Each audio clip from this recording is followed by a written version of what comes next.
And we're live. Hello.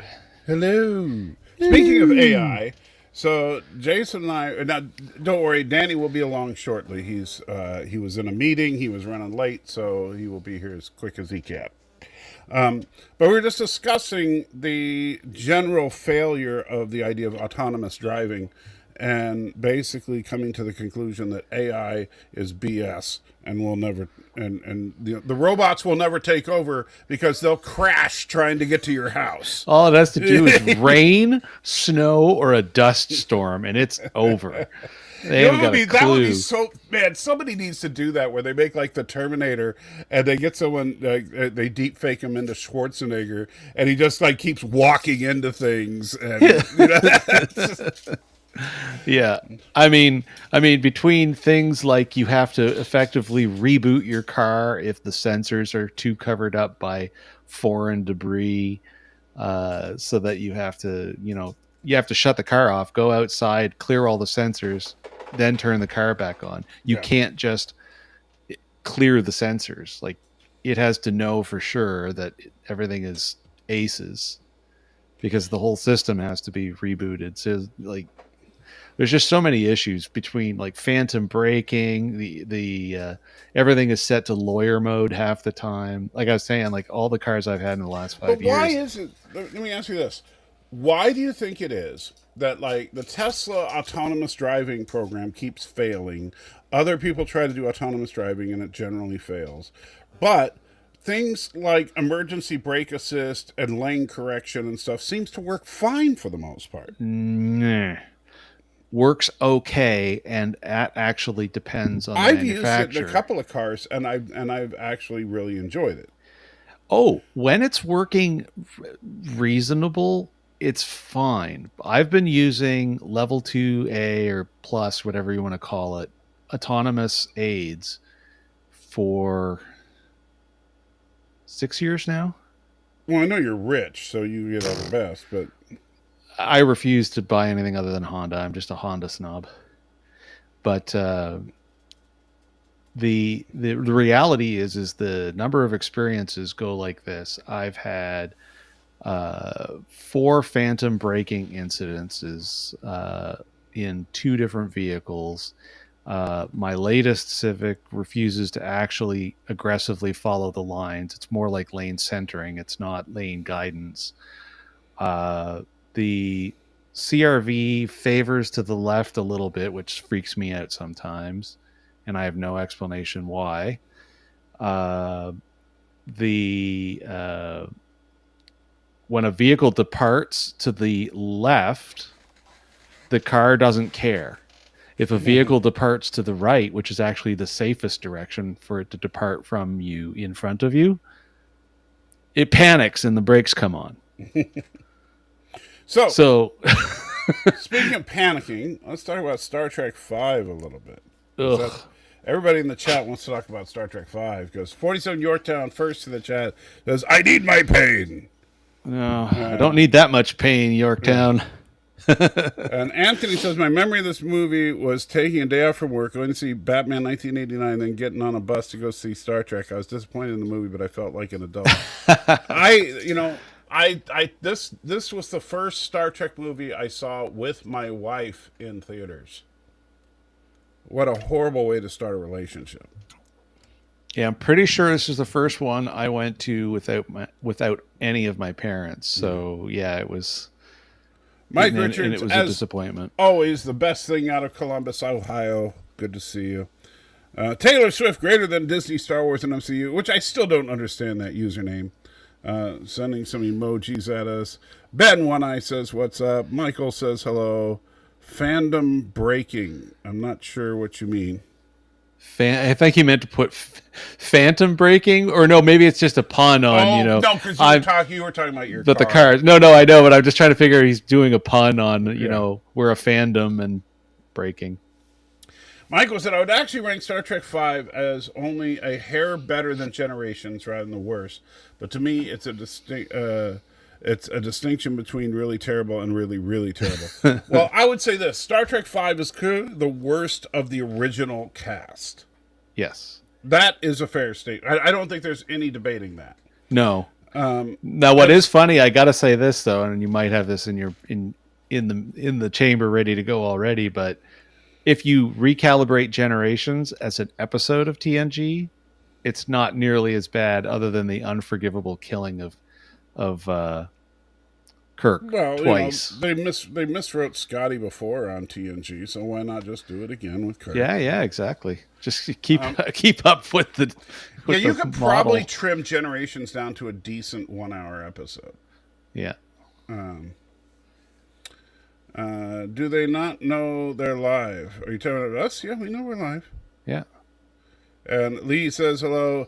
Alex, of course, being Alex, says Star Trek V is underrated. Depending on what direction your scale is headed, it might be underrated. No, but... there's no way. Yeah, I mean, if by underrated you mean underappreciated, or the movie is better than people make it out to be, no, you're wrong. The movie sucks on every level. Yeah. The Search for Spock is underrated. Yeah, but not this. This is a painfully bad movie. Yeah. This is one that, Jeremy Johns would get the dog crap rating to, and it would totally deserve it. Yeah. And if he didn't give the dog crap one, it would be the I'll forget it in T-1 minute. Right. Star Trek V has more redeeming aspects than Generations does to me. Tell me what they are. Yes, I don't know any redeeming aspects of Star Trek V. I genuinely do not. Yeah, I don't know that I would necessarily say redeem. I think something that came up a few times when we were watching it together on the weekend was there are certain lines or certain short scenes that, feel genuine in a way that makes you like them, like the campfire scene here and there. But redeem? This first movie I saw in theaters, period. Never saw a movie before this. I was 10 years old. Hey, not allowed to talk about how young you were when you used to see this. Deleted line after Spock explains to Kirk that he had a half-brother. To Kirk asks Spock, do you have any other siblings? And Spock replies, I have no other siblings, Captain. Thomas with a $5 super chat. I don't know why I didn't set off the alarms around here, but thank you, my friend. Says, glad you're back, Salty. Jason took your channel and made it a horrible wrestling stream. I can't believe you haven't fired him after that disaster. Well, I was thinking about it, but the problem is that then I'd have to do everything by myself. But thank you so much, Thomas. And why the alert thing didn't work, I don't know. And the stream of consciousness on the left wasn't continuing to move down, so it didn't even come up. Yeah. And Alex says, I think the meeting God concept is interesting. Yeah, it was great when they did it in the animated series in 1973. In the center of the galaxy, where they met Satan. Yeah. I mean, dude, there's nothing about this movie is original or well done. No. That's the problem. And if you don't know what I'm talking about, go watch. I mean, seriously, I'm being absolutely serious here, Alex. Watch the episode of the animated series called "The Magics of Magus 2." Yeah, and it is beat for beat Star Trek V. Almost. Yeah. The only difference is take Cybok out of it. Yeah, take somebody hijacking the Enterprise, but otherwise they go to the center of the galaxy, go into this weird state of existence, and except they meet Satan instead of God. Yeah, exactly.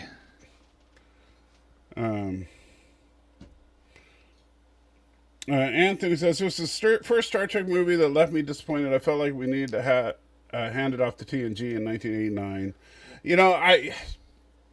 The problem was that Shatner should never have been given the reins to us. I mean, I'm a huge Shatner defender and a fan of Shatner, but he should not have been given the reins. Maybe to direct, but certainly not to write. Yeah. We should probably be on this scene until Danny gets here. Because it's unquestionably bad choice to let him write. Oh, yeah. The Kirk, Spock, McCoy moments, the part where McCoy is, and his father specifically.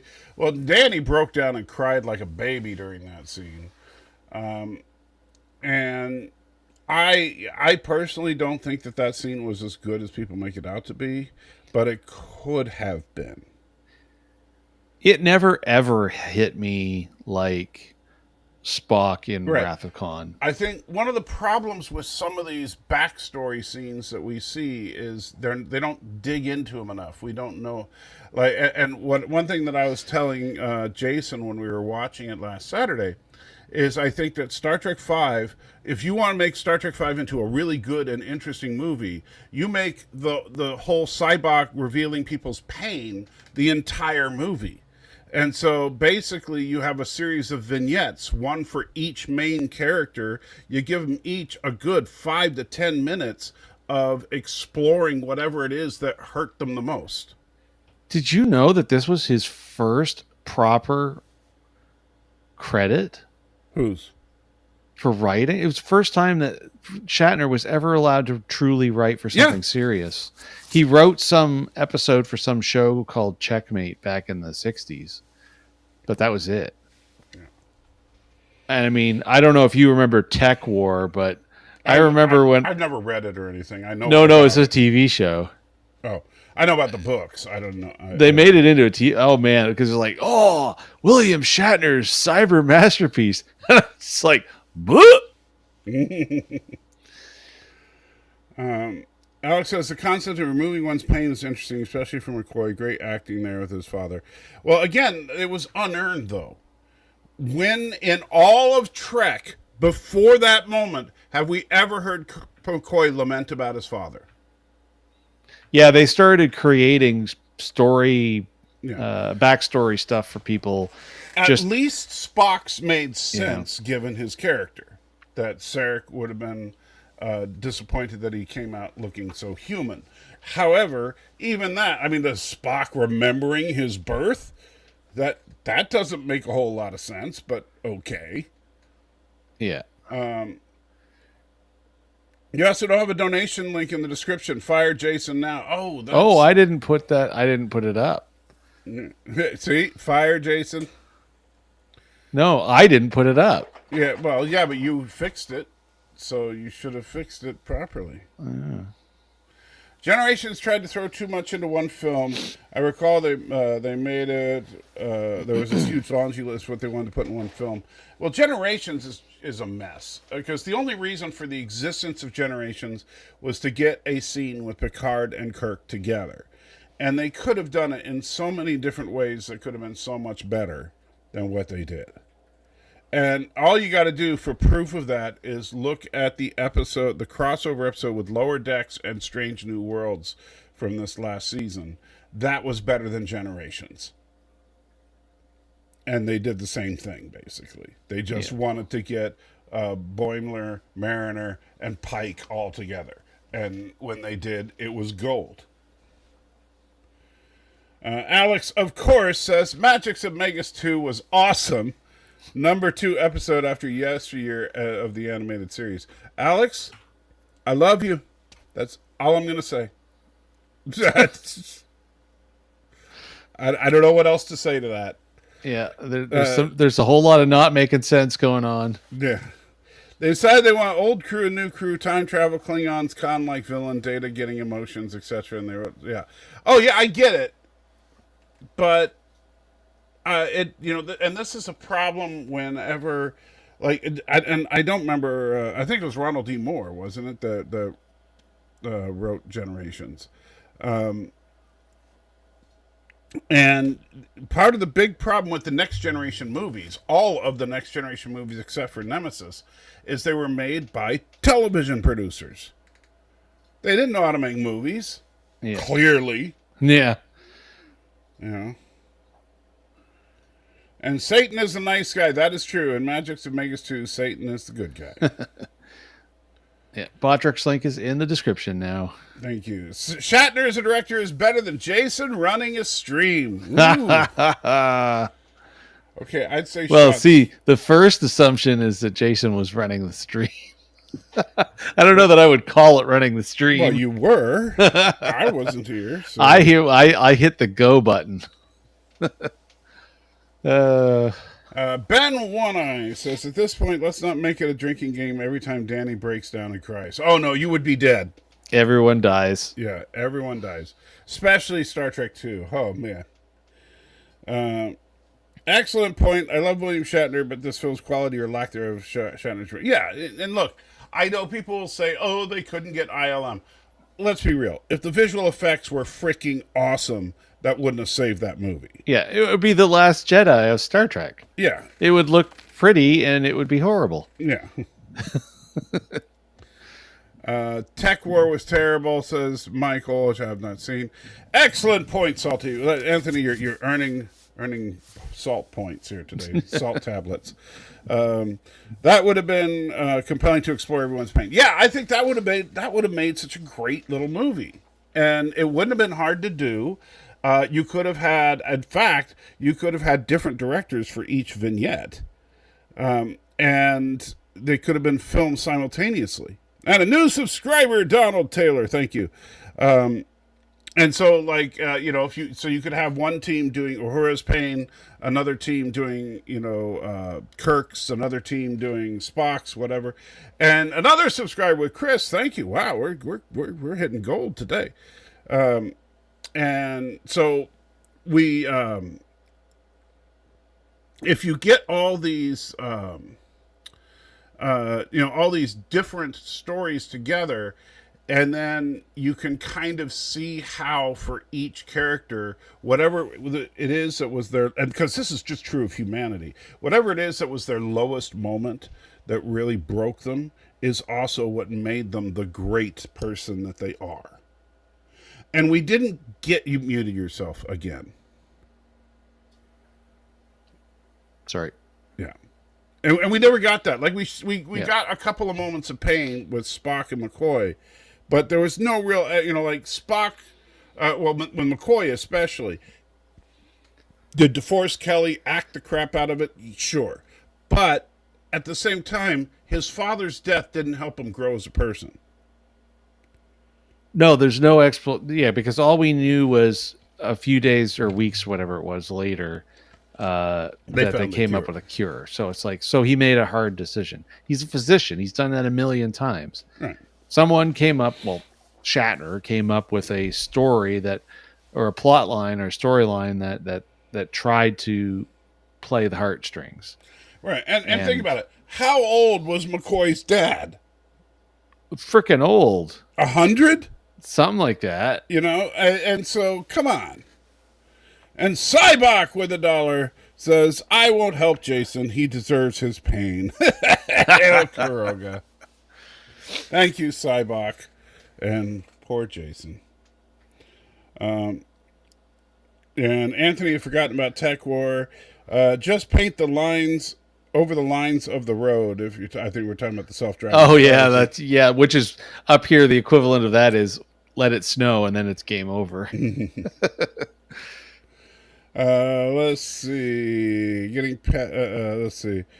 They don't work unless it tries to put you in the ditch automatically to avoid hitting a squirrel. Alex says, Salty, I think you have to take off the Christian glasses to enjoy sacrilegious stories like these. No. You know what? Honestly, it's a bad episode. Look, when it comes to episodes like Magics and Megas 2, first of all, I'm not taking off the Christian glasses, but I also don't put them on.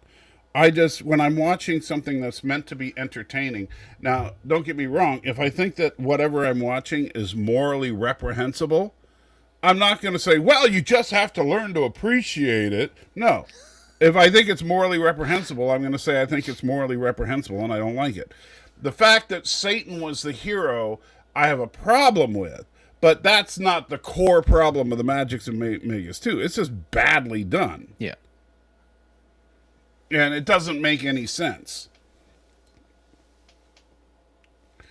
It wants to put you into oncoming traffic. Well, that's what self-driving cars are supposed to do, right? It helps weed down the population. I thought it was interesting that during TNG run we got to see Spock, Scotty, and Bones, while Kirk was never mentioned during the TV series run. I suspected Kirk was dead in 1991. Well, Kirk was mentioned, like he was mentioned in The Naked Now by name. Yeah. And $1.99 from Alex. Thank you so much. That's when I first thought. I believed it was God for a minute. Oh, I never did.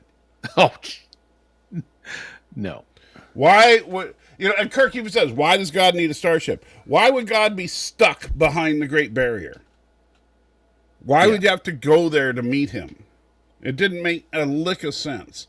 And the funny thing is, okay, so there's 2 episodes that just got mashed together to make this. Magic's and Megas 2 we already covered. The other one, care to guess what it is? And I guarantee you take this episode, mash it with Magic and Megas 2, and you have Star Trek 5 completely. Of the original series? Yep. Every element of the movie is there. Oh, we've talked about this before. I'm not going to remember. I'm not going to remember the name of it. The Way to Eden. Yes. Yeah. Where they seduce the crew, they take over the ship in order to get to Eden, which is literally what they call the planet in Star Trek 5. Yeah. Yeah. So, yeah. It's The Way to Eden mashed with the Magics and Megas 2. So, yeah, Shatner did not... Dude, I know you're in your 90s and you're not doing anything right now, but don't write, please. Don't write. Yeah, well, it's proven that other than on his name alone, he can't really move anything. Yeah. Because he can't write. Ron Moore did what he could when given the huge list of things that had to be in the movie by the powers that be. Is nearly impossible. But, here's the problem. And Ronald D. Moore is not a child. And, in fact, he is a brilliant filmmaker if you look at Battlestar Galactica. Well, if you look at DS9 and Battlestar Galactica, his body of work in total shows he's very good. And this is the problem, if what he did was impossible to do, then you go to the studio execs and say, this ain't going to happen. And if they say you need to do it or walk, then you walk. If you have the integrity. I do know that I'd heard a lot of... And directors have done that, by the way. Well, I'd heard a lot of scuttlebutt. Director of what? That have left projects because of creative differences. No. Ronald Moore. No, I'm not saying Ronald Moore specifically has done it. I'm saying that if Ronald Moore... No, but Michael's comment, what's he talking about, could have done more in what? In Generations. He's trying to do... Yeah, okay, yeah. So as the writer in Generations, I was going to say the scuttlebutt problem there, because he was only the writer, not the director, was that Shatner constantly was interfering and making demands. But then you need to have the strength to say no. Yeah, you gotta do what they have actually did to Gene, of course, which was made him executive producer and sent him to the Well, remember, they attic. actually made him executive consultant. So yeah, like they tossed him. He did not even get a producer credit. Yeah. But yeah, but I say, and so while it's easy to blame the studio executives for wanting more stuff, and but studio executives are never, they don't make the movies. The CEO of McDonald's probably can't make a burger.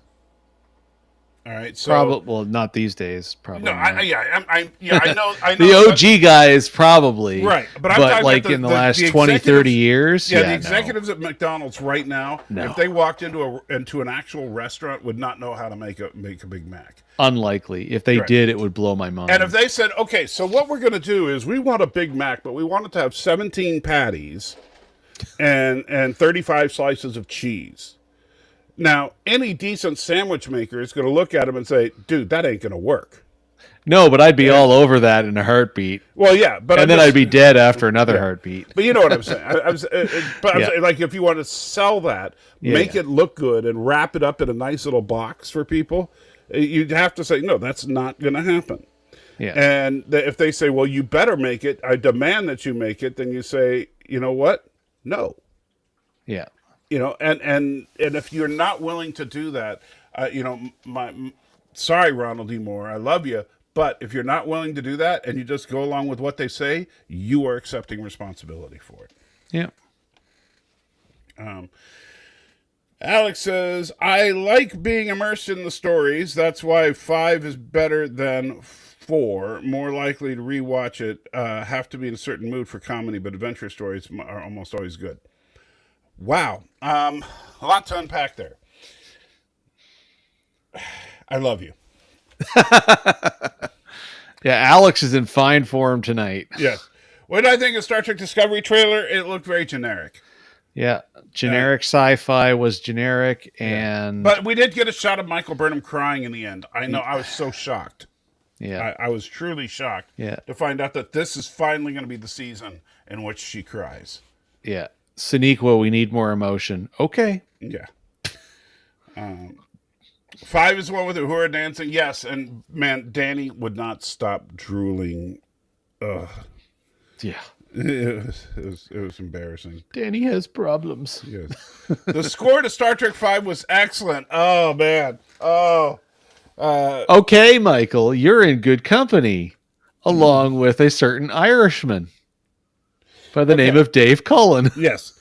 So let me tell you something about and the funny thing is, and you correct me if I'm wrong, Jason would have agreed with you before we started ranking the music.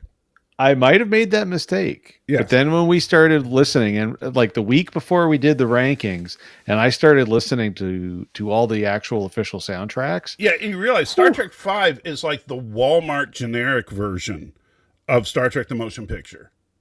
Yeah. As far as the soundtrack is concerned. Yeah, it's pretty rough. And yes, Goldsmith wrote the music, but the orchestra used sounded like they got a high school band instead of the London Philharmonic or whoever did it for TMP. Yeah. Yeah. And I genuinely don't know who it was, but it sounds cheap and hollow in comparison. Play them, and I would seriously challenge you to do this, Michael. Play the opening theme to Star Trek the Motion Picture, and then immediately afterwards play the opening theme to Star Trek 5. And you tell me there's not a difference. Planet X says, I always like this one just as much as the other TOS films. I don't know what, I didn't know it was disliked until years later. Really? Okay. Well, sorry, Planet X. I love you, but I can't agree with you on that one. Alex says, Salty, I didn't think God was trapped, but that he used the barrier to keep mortals away. Okay, I can see. Well, and I don't know how old you were when you first saw Star Trek 5. I was obviously an adult. I was dating my soon-to-be wife at the time. And so, so for me, I never thought for a minute that they were actually going to meet God. If God was physically anywhere, it would be at the center of the universe, not just our galaxy. Well, but if our galaxy just happens to be in the center of the universe, then, okay, I could buy that. But, I also knew they weren't going to do it. No movie would have the balls to actually have the characters meet God. As interesting as that could be. Outside of a biblical epic, you're never going to have a character meet God in a movie. The real God. I've got the research notes ready for Stan Lee's stuff too, by the way, after Ben's. Okay. Ben One Eye says, those Shatner novels when he revives Captain Kirk are pretty entertaining, though, but to be fair, I don't know how much of that is owed to Shatner himself or the other writers helping out. I don't know how much is done by ghost writers or not, but I will say this. I've heard that the Shatner Star Trek novels are entertaining. All right, so this is what you did some research for. Yeah. So why spend so little money on the movie after 4 was such a big hit? And that is a faulty presumption.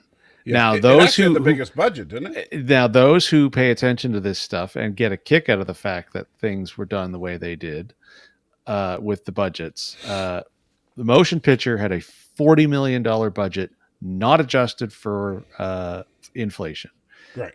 Con had a budget of 11 million. None of these numbers are adjusted for inflation, US dollars, of course. But they're all 80s, so it's except for TMP, who was 79. Yeah, but I mean, even in the 80s, a decade worth of time, up to Right, but five. it's not, but it didn't double the cost. I'm saying, No, but it would be noticeably more. Right. Search for Spock was 16 million, and these are the base, but or no, sorry, no, wait a minute. Production budgets. Budget 11. Oh, that's the hold on. The budget numbers are missing from these two. Off to Wikipedia. Box Office Mojo is usually a good source. Yeah, that's where I am, and they don't have the budgets for 3, 4, and 5. Okay. I brought them up, and I started with Con, so I wasn't prepared for missing from. Well, while he's doing that, I'm going to answer Alex says, Finding God is the ultimate adventure story. Literally any ending to such a story will be a letdown. Got to respect Shatner, little friend. Well, no, you see, Shatner was just trying to make, what he was trying to do was social commentary on televangelists. And Cybok was supposed to represent the televangelist. And that, I think, could have been more interesting than what we got. Because basically, if this was supposed to be some kind of commentary on televangelists, is he saying that televangelists really are in touch with some kind of super powerful being? It's just not God?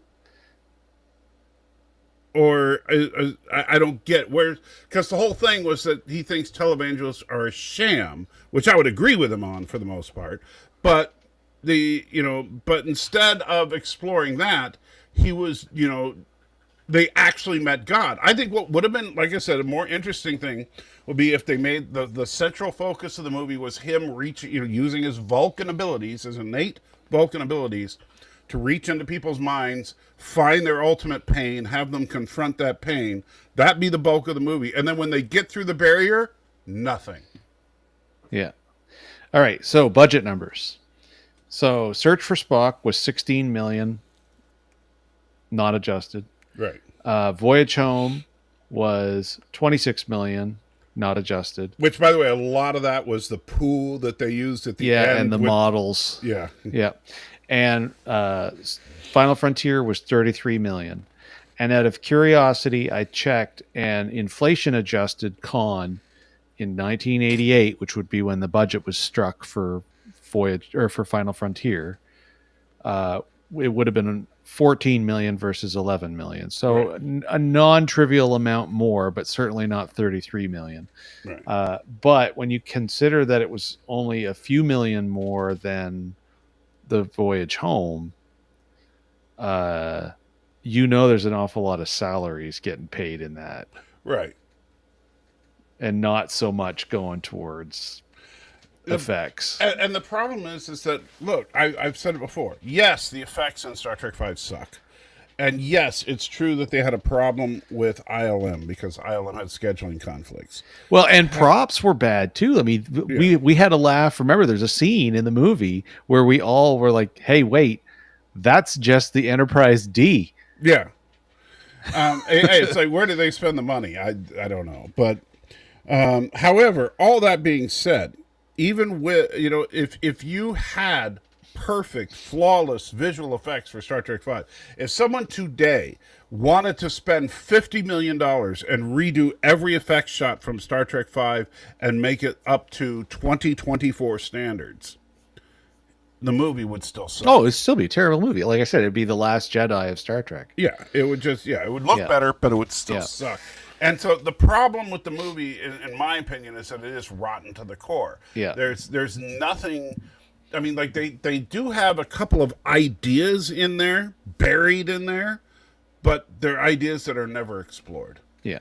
Now, what's crazy, while I've got the inflation calculator up, and I know we've kind of touched on this before, but imagine, again, I know, keep going back to Khan as for what it is. I mean, one of the greatest, the greatest Star Trek movie, one of the greatest Star Trek stories, one of the best movies of all time. Adjusted for inflation, its production cost, like its raw production cost, would only be $37 million today. That's nothing. Yeah. Yeah. which is that's crazy. a good- You could never make a movie for $37 million today. Yeah. Well, you You could if you could convince the senior executives. -1. Well, if you could convince the executives to understand that you -0. don't need to spend $200 million. Right. Yeah. And so, and Thomas points out Cybok was not in a giant glass church. Not only now that actually, the funny thing is that if Shatner was genuinely trying to go for the televangelist, oh, I hear someone in the background. There he is. Say that again, because I don't think the audience heard you. Super chat. Hey, and Alex with $1.99 says they spent money on rock monsters that they all broke. Well, no, they actually cut the rock monsters before they built one rock monster, but they didn't film much with it. So, but thank you, Alex. I do appreciate it. But yeah, I think that Cybok should have had a whole army of followers, not just this ragtag couple of toothless people that he found on Nimbus 3. That's what it is. The budget overrun was the rock monsters demanded too high a cut. That's where the $33 million. No, I think it all went into Shatner's pocket because he was paying himself a very handsome director's fee as well as starring and a producer's credit. Yeah. How many credits can I get on this? And I'm going to get a check for every one. Yeah. So, Danny. Yes, sir. We've been talking about Star Trek V for a little while, basically both saying how much that we really... Well, I'll tell you, Alex Bogey loves this movie, if you haven't been listening much. So Alex Bogey is absolutely loving this movie. He unironically thinks it's as good as the He thinks it's better than Star Trek 4. No. The magics of Magus 2. Oh yeah, he thinks that's a great episode of the animated series. In fact, he said it's second best of all the animated series, only behind Yesteryear. And we've killed Danny. Yeah. Who? Okay, look. Alex has problems. Alex apparently. Bogey, yeah. I will not speak ill. I will not speak ill of our fans. I'm just thankful we have any. And speaking of, I want to acknowledge the fans. We've got a total of a little over 20 people watching.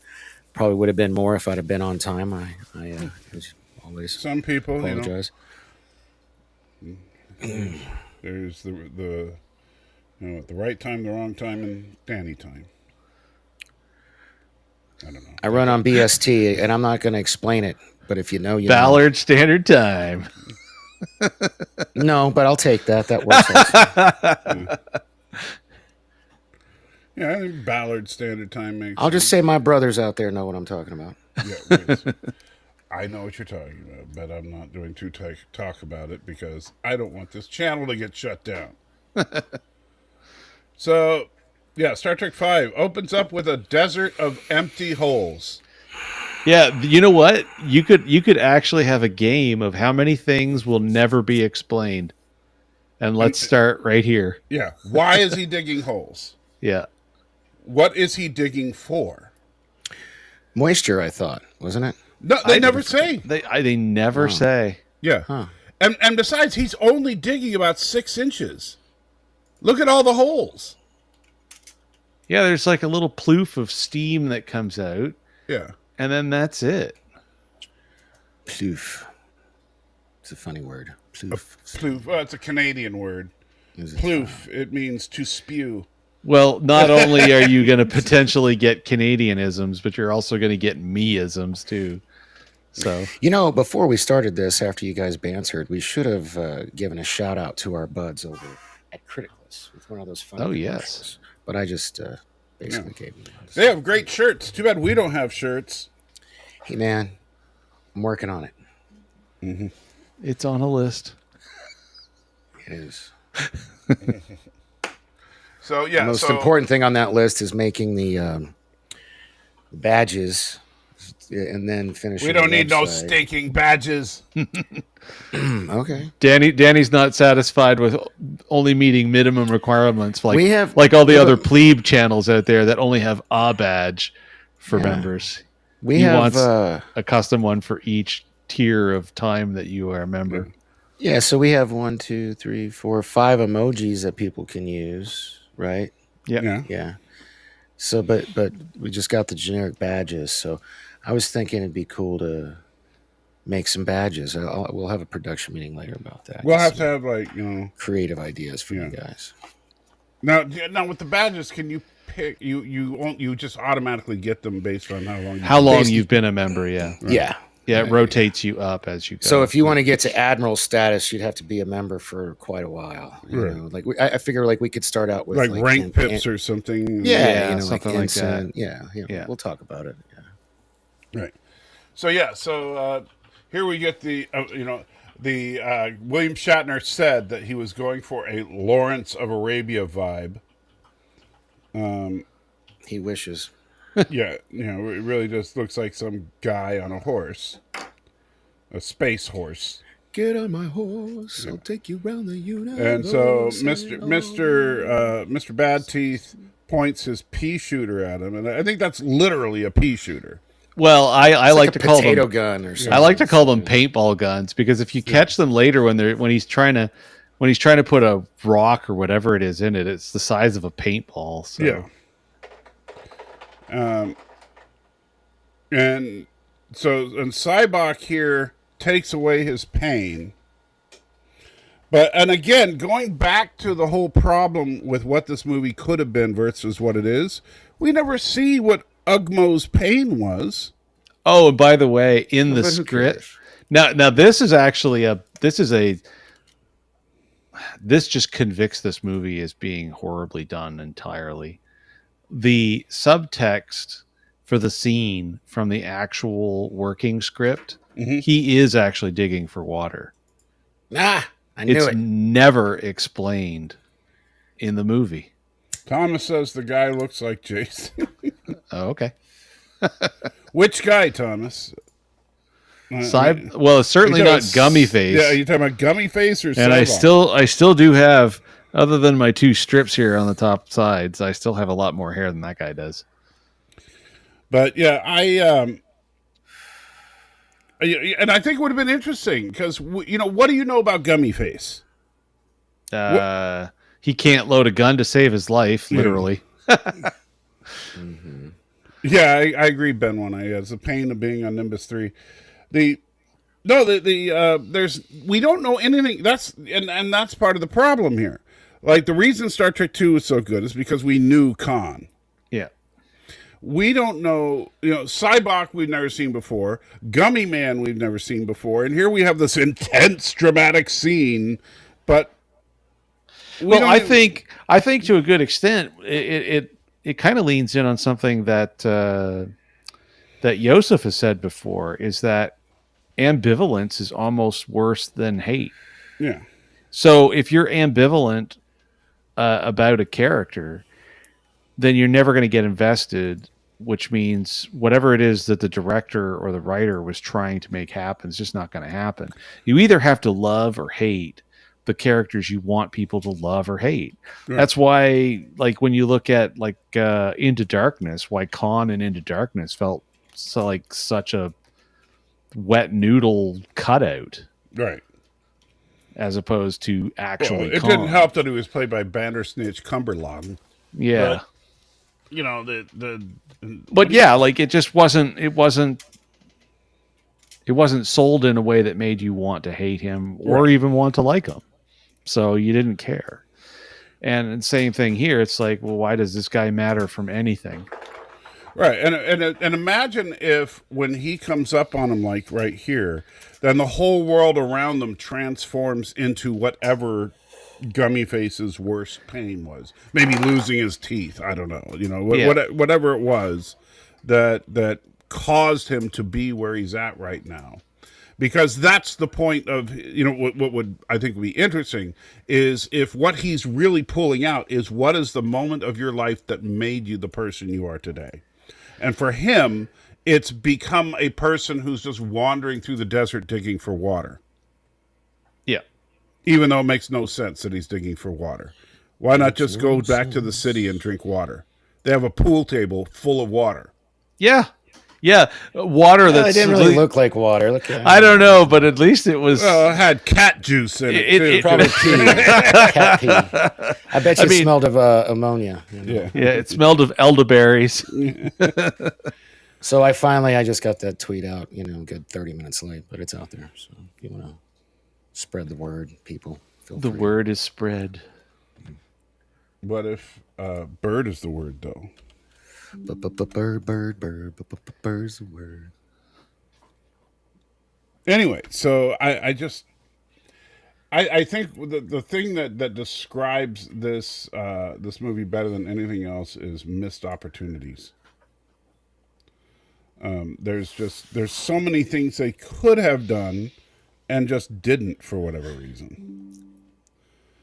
So Gummy Face, is like now he's willing to be his slave forever because his pain is gone. But we don't really know that. What?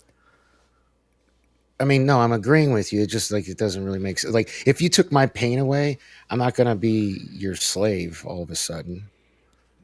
Well, and that's I need my pain. Yeah. It can't be taken away with a wave of magic that's wand. where I think if we had gotten more into what Cybok is doing to these people, spend a couple of minutes with Gummy Face at the beginning of this movie showing how his life was like he erased this horrible thing from his life. And so now he can actually be a full person again. And that might be enough to convince him to become this guy's servant because he thinks this guy is like the Messiah. And that's, I think, what Shatner was trying to do. Yeah, but it just didn't. It doesn't come across that way. Right. So, because if you believe someone was actually capable of reaching into your mind and taking your pain away, your big regrets, your guilt, your shame, whatever it is, the thing that holds you back, if he could reach into your mind and scoop that away, then you might think that this guy is some kind of God-sent Messiah or prophet or something. And I think that's what Shatner was trying to do, is to show, and in the end, it would just be, no, he's a Vulcan, so he was using his telepathic powers. It's really no big deal. So he's a fraud. Yeah, and they just didn't play up that angle in any way that mattered. I mean, it was obvious that he was a Vulcan. It was obvious very quickly that he was Spock's brother. I mean, he was a Vulcan in like the first 45 seconds of this movie. Right. Because he takes his hood back. It's like, oh, you're a Vulcan. And it's like, but that's, yeah, I know, exactly. Like random laughter is random. And it's like, why does this matter? Like, why does it matter that he's a Vulcan yet? It hasn't been explained. Right. And the only thing that's odd about him is the fact that he smiles and laughs. Yeah. But, we know that Vulcans aren't quite as two-dimensional as Star Trek have portrayed them. So the fact that he's smiling and laughing, we could go, okay, so this guy is not a disciplined Vulcan. Yeah. But so what? Yeah, it still doesn't come together. So yeah, we get left with this nonsensical opening to a movie, and then we get to stare at Shatner's butt. Yes. The next thing we see is William Shatner's butt as he climbs. I do like moments from this opening sequence. Like I mentioned it when we watched this. The episode's eluding my mind, but this is when Bones says, about talking to himself. That came straight from. Oh, that was from Charlie X.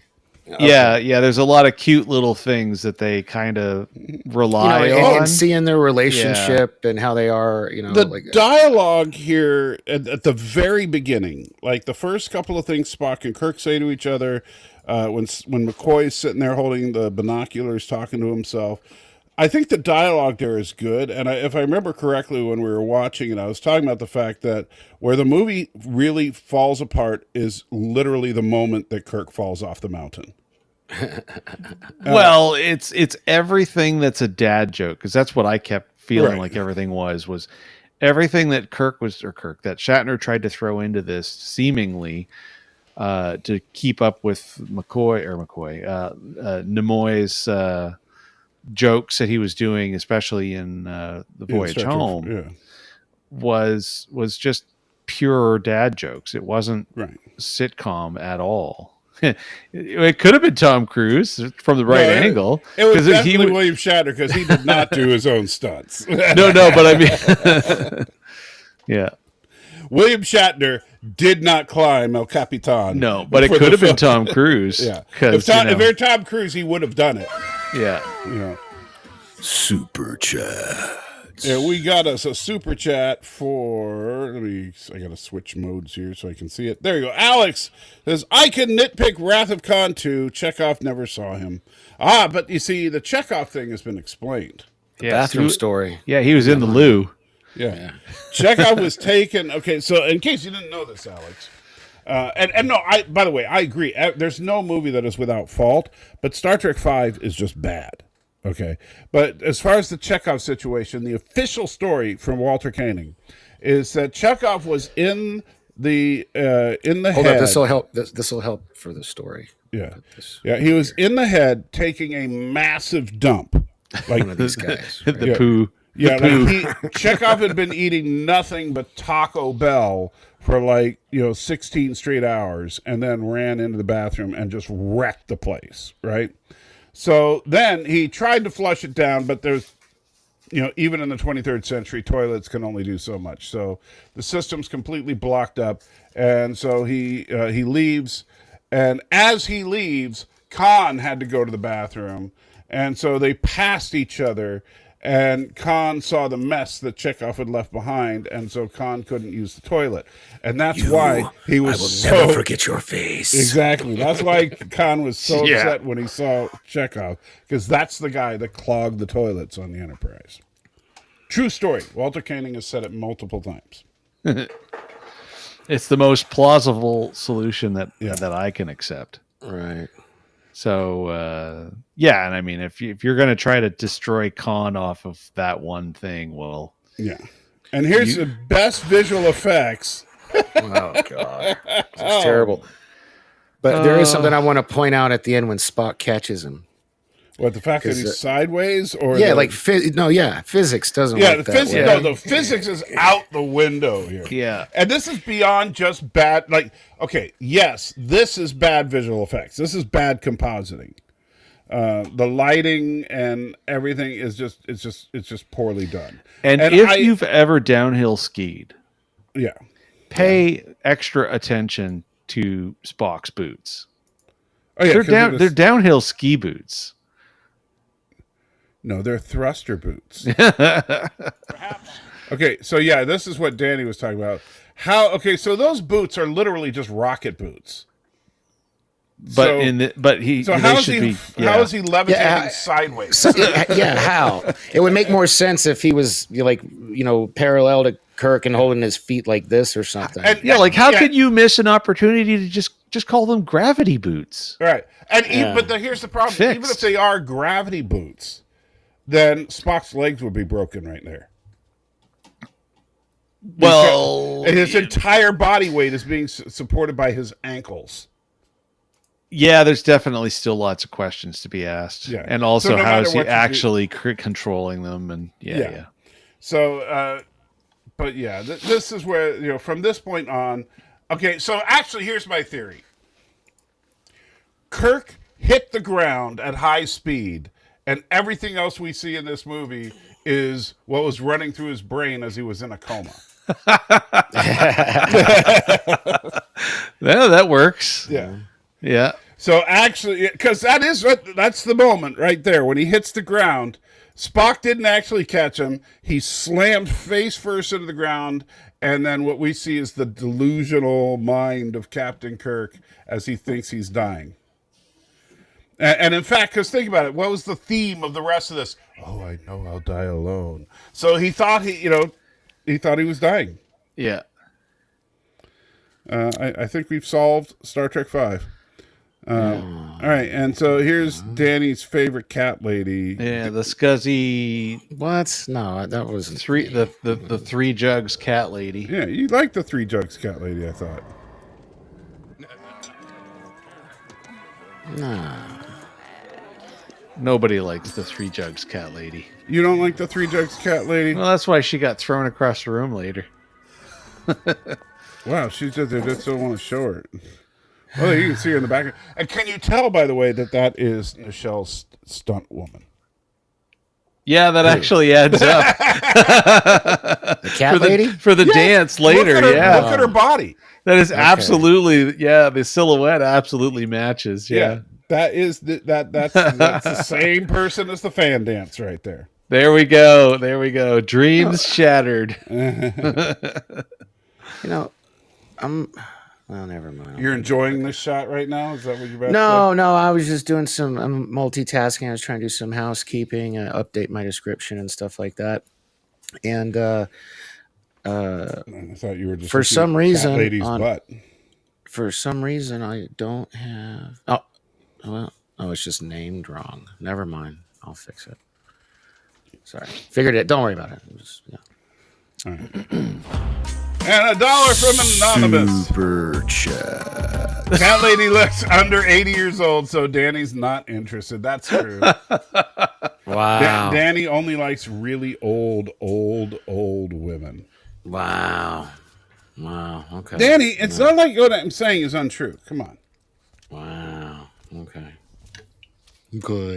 Wow. Gates McFadden. Look, no, I appreciated their beauty more when they were young. Therefore, it's easier for me to appreciate their beauty now. Let me twerk for you, baby. like the episode with the chick with the tears that Kirk touched and fell in love with her. Yeah. She's still alive. She's not bad looking. She's a blonde now. Danny just appreciates not bad looking.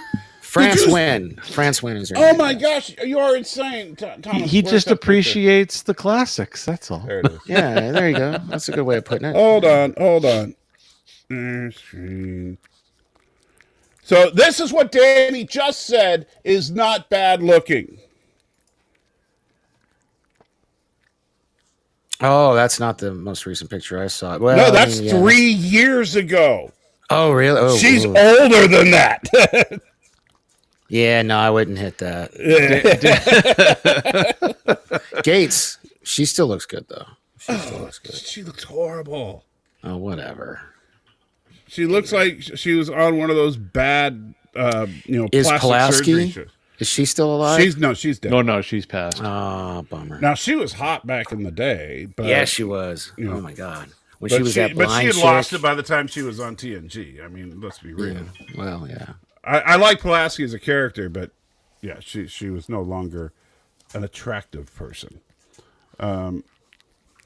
So yeah, Danny likes really old, saggy, droopy women.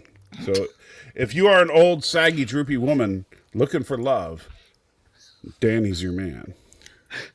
And he doesn't even charge.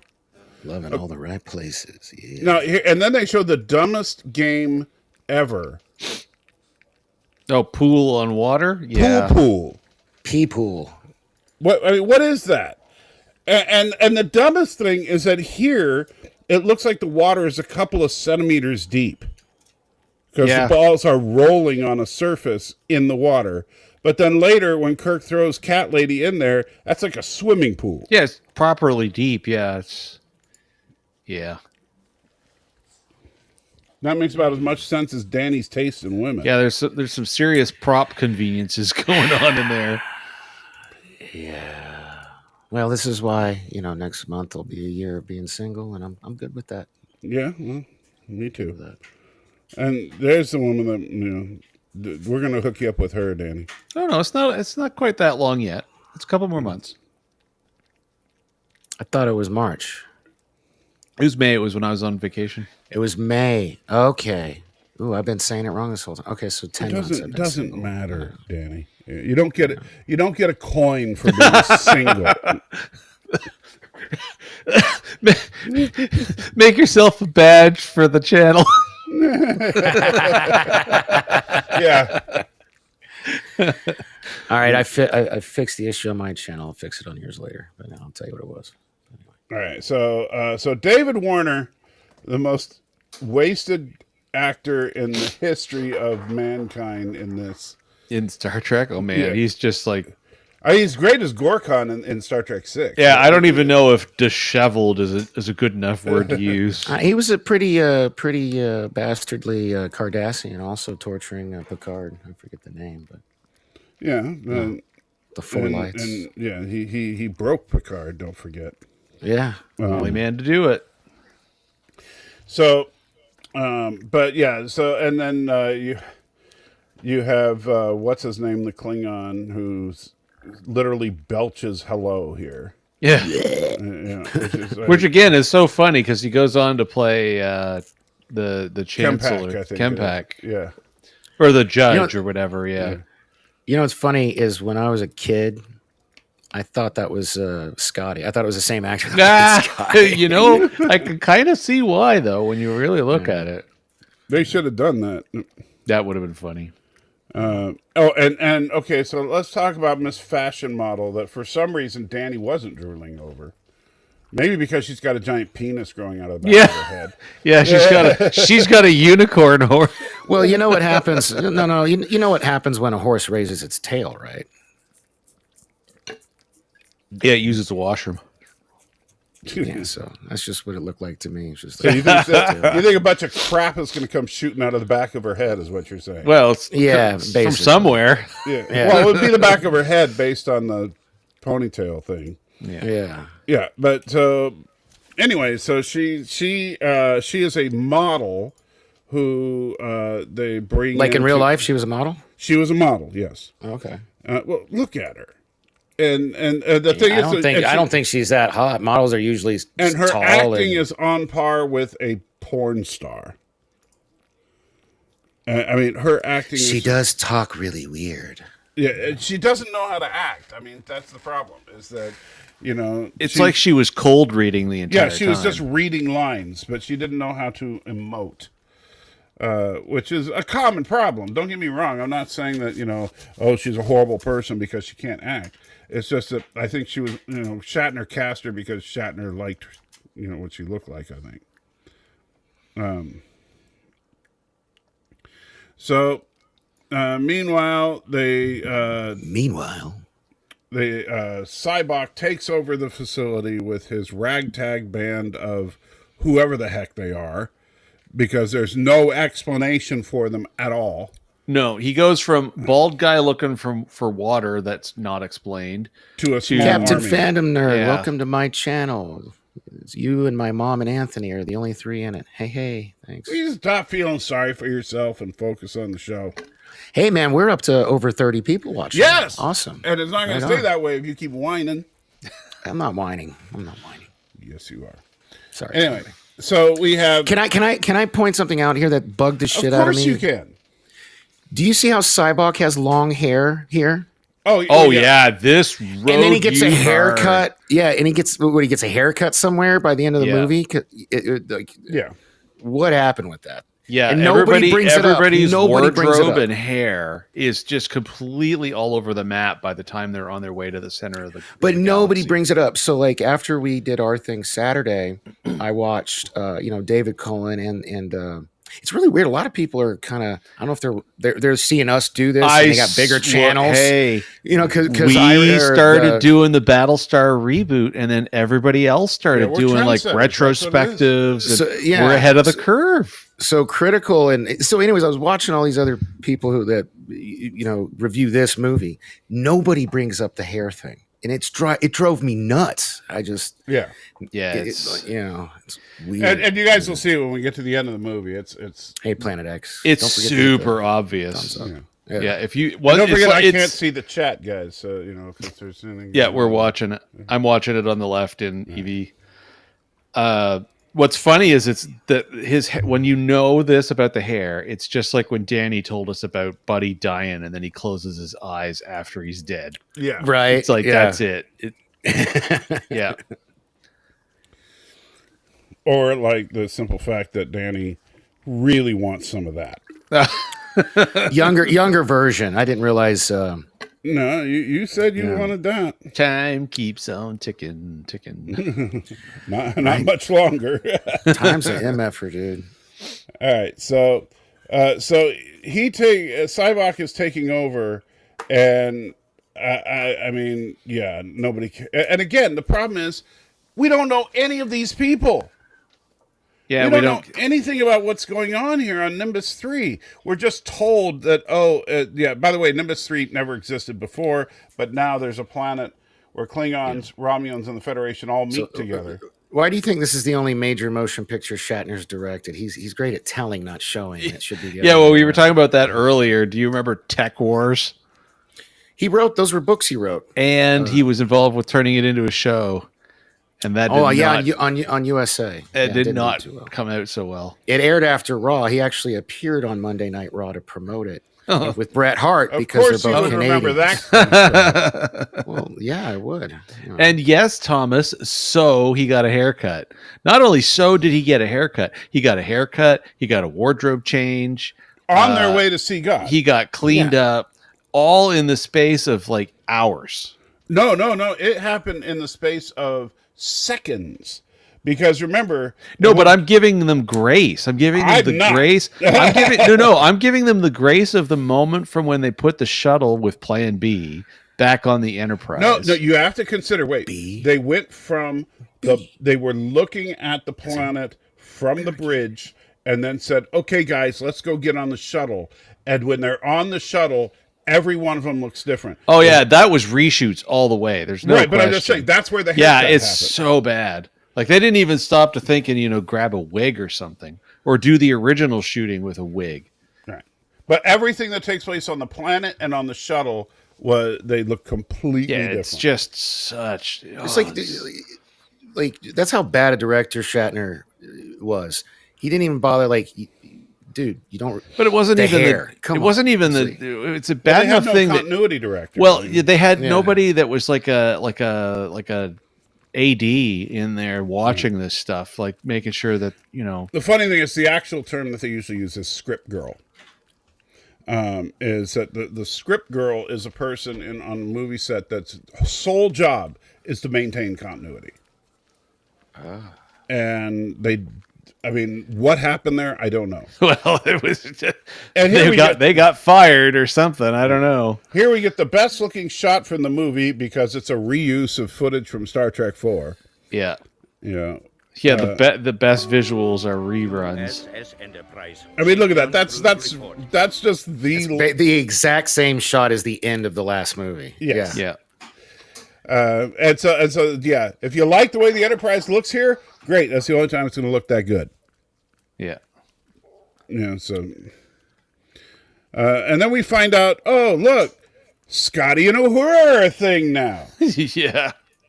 Apparently, and I don't know why I get hung up on hair, but Uhura's hair between this movie and the next movie boggles my mind. Uhura's hair is this just a fashion choice? Yeah, no, but I'm talking about the color. I'm talking about the gray. Oh yeah, because it's like that silver. There's no gray in it. I actually like it here. I do too, but it's gone in the next movie. Yeah, but Nichelle changes her hairstyle in every film.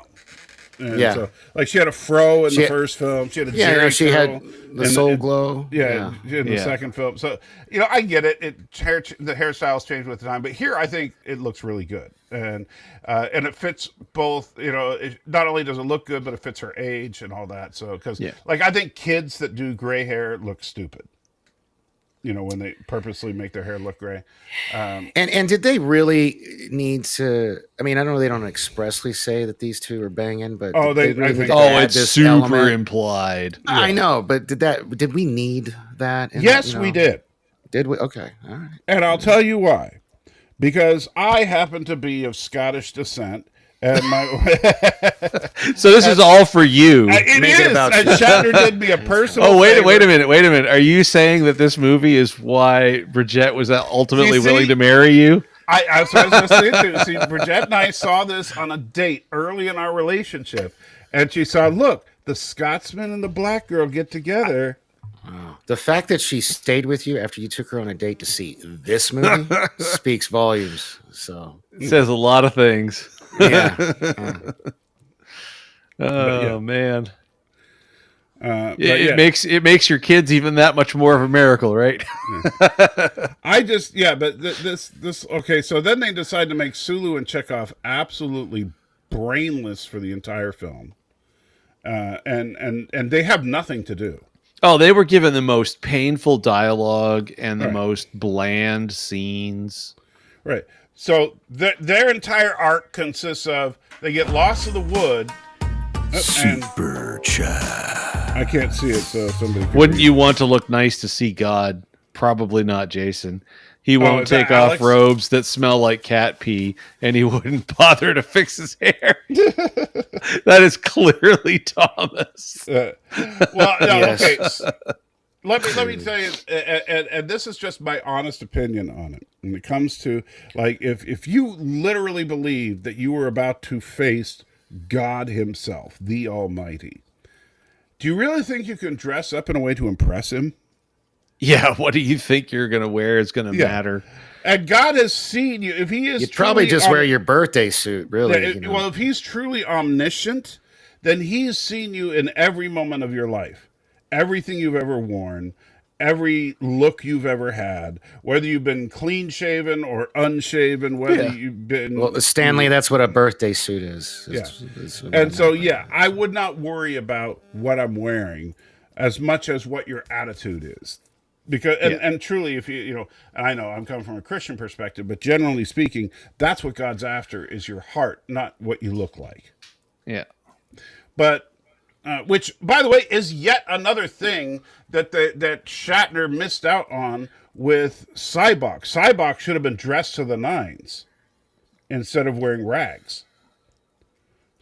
Because if he's supposed to be a televangelist, he should have been wearing the nicest clothes. Oh, he should have had like the jewels and everything should have been rolled out. Yeah. Well, I think they were going more for the whole Jesus look, the robe thing or whatever. Yeah, but if it was supposed to be he was supposed to be a televangelist, not a Messiah. No, I know. That's what inspired Shatner was the televangelist thing. But anyway, So Sulu and Chekhov's entire arc is they get lost in the woods. Then Sulu flies the ship, and Chekhov takes command when they leave. What up, Extreme Shaft? And they're both brainwashed. You guys want to talk about God? Oh, and they like pulling on butts. This dude here, Extreme Shaft, who's just said good evening. I met him the other night on a show. His voice, it literally sounded like God. Like when he started talking, I was like, God, is that you? It was so funny. But anyway, super chat. All right. And so thank you so much, Philip, so I can dress like a clown to meet God. Well, I wouldn't purposely dress in a satirical way either. You just, everybody has their own personal opinion on it, but I would say you just come as you are. I mean, whatever you come as you are. Exactly. Well, yeah, I know that's a song. But it was going to come out of one of us, and that was the words were just like. As I want but seriously, I mean, what are you going to do? You can't impress him, and you're not going to he's like, well, I was going to send you to hell, but man, kind of like in Beetlejuice, where like their dead form is like the lady with the smashed face, and the tire tread. Your colors were clashing, so I'm sorry, you're going to purgatory. Yeah. So the one thing I'll say is they got the communicators right. Yeah, they did. Well, they got him right in every movie except for two. Well, I guess actually, one was the little watch thing. And this is what I will give Shatner, because I want to give credit where credit is due. The communicators look good, and the phasers look good. Yes. Yes. So I will give them that. And hey, Kronos, good to see you, buddy. And so they're so lame that Chekhov starts blowing into the communicator to simulate a snowstorm. Again, it's like dad joke stuff. Like the comedy that Shatner wrote into this is just... Yeah, meanwhile, they know full well Uhura is sitting there at a sensor console that can see everything. Yeah. So... Well, actually, the other thing that's dumb in this is the whole, trying to find them. Now, that's stupid because the reality is you got an entire starbase up there. I'm pretty sure it can find you. Yeah. I don't call me whatever. I love this scene. I really do love this. That's just because you're a sap. If you pick this scene up and out of this movie, You could make it work. It's way more of a nice callback to the trio's interactions from the original series, and that's why I totally understand where Danny's coming from. But the problem is this scene is in the crappiest movie that the three of them were ever in. Yeah, but it's still it's still. Notice I said that the three of them were in because I'm not it's still a counting 10 out of. Generations. Well, I was going to say it's a 10 out of 10 compared to Discovery. So. You know what? Yeah, no, it is. I don't know if I would say a 10 out of 10. But it's certainly a lot more good numbers than bad numbers. Well, yeah. Is it better than Discovery as a whole? Sure. Yes. But I'm just saying, I wouldn't say, well, it's a 10 out of 10 compared to, no, it's still crap. It's just not as crappy as another piece of crap. Well, Kronos is officially here to throw popcorn at the movie. Yes. Yeah. And I agree with you, Kronos. I actually enjoy watching this sometimes for just how bad it is. And I do like the fever dream theory because it makes sense. And now we figured out exactly when the fever dream happens. Because if you think about it, the dialogue and everything before Kirk hit his head was fine. But then when Kirk hit his head, all of a sudden, not only did everything go sideways, but all of a sudden everybody in the universe started worshiping James T. Kirk. That would have been. Yeah, so I think there's something to my theory here. Yeah. Come on. Give me some cred. Speaking of cred, hey, I'll give you some credit for these shorts you've been throwing together. They're quite hilarious, sir. I'm working on. I don't know if I'm going to be able to do it. My goal is to get one done for every episode of the animated series by tomorrow night. Oh wow, yeah, that's a lofty goal. I'm up to like episode 8, and so I've got a lot to do. Yeah, 22 episodes, and he's only. I've been got working 8 done. on. Hey, I've been working on one short for like 2 months, and I still can't figure out how to get the text on the screen. So that's because you're lame. Yeah, I know. I'll own it. Yeah. All right. So, but as far as the campfire scenes, okay, I would take out the dad joke stuff, like the I can understand. Okay, so the marshmallow thing.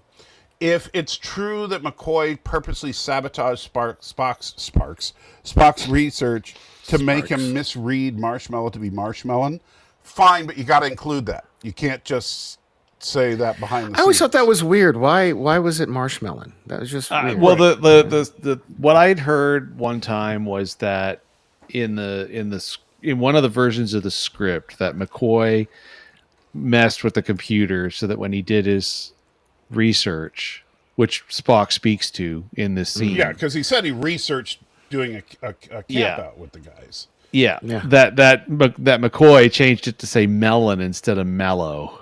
Yeah. And so there was a practical joke, basically.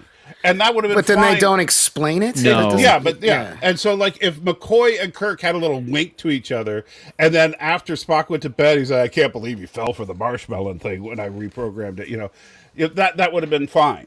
But instead, it just makes Spock look stupid. And I don't like the idea of Spock looking stupid. I don't either, but like the reason it was confusing to me was because McCoy then goes, I'll be damned. A marshmallow, and he smiles. I'm like, is that what they call him in the future? Maybe? No. Okay. The reason he said that is because he's basically saying, "I'll be damned, he fell for it." Okay. In the official novelization, it is made clear that Spock was aware that the file had been tampered with by Bones, and so on and so on. So but he was playing along. Yeah. So basically, a whole piece of the subplot that drives this joke is just missing, gone. Right. Yeah. So, yeah.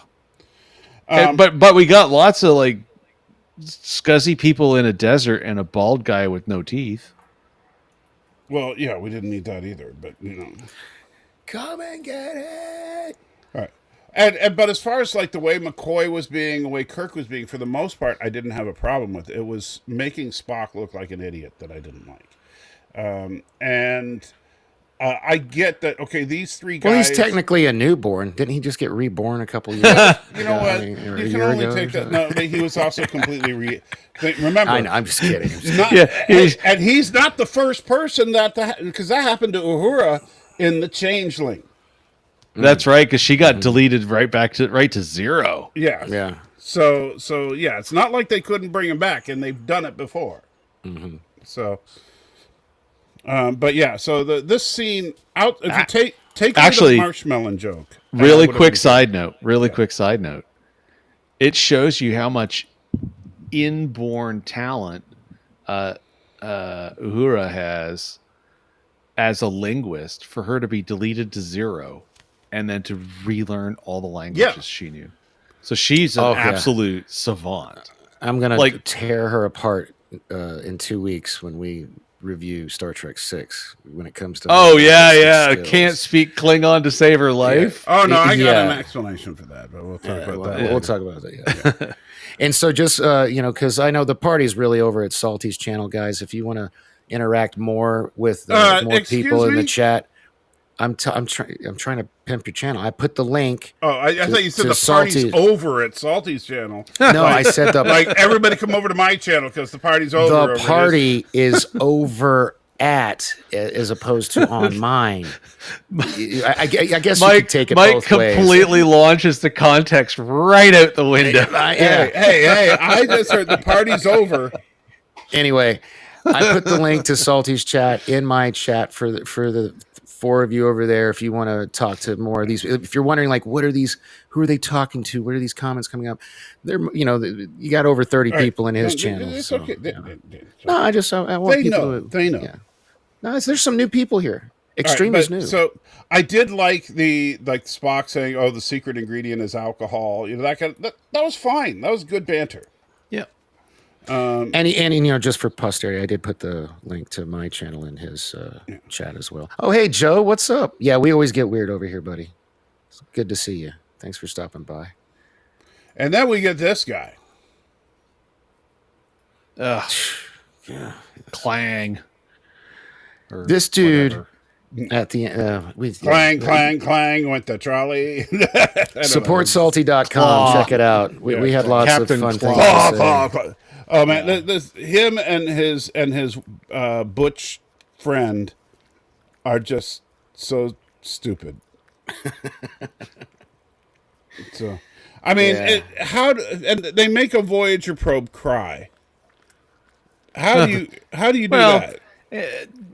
And they made a Voyager probe get all the way out to the Klingon Empire. Look how bad. I bet you Salty could put something together that looks better than these special effects. But that previous shot. But it's the fact that the Voyager probe cries. Yeah. All right, let's listen.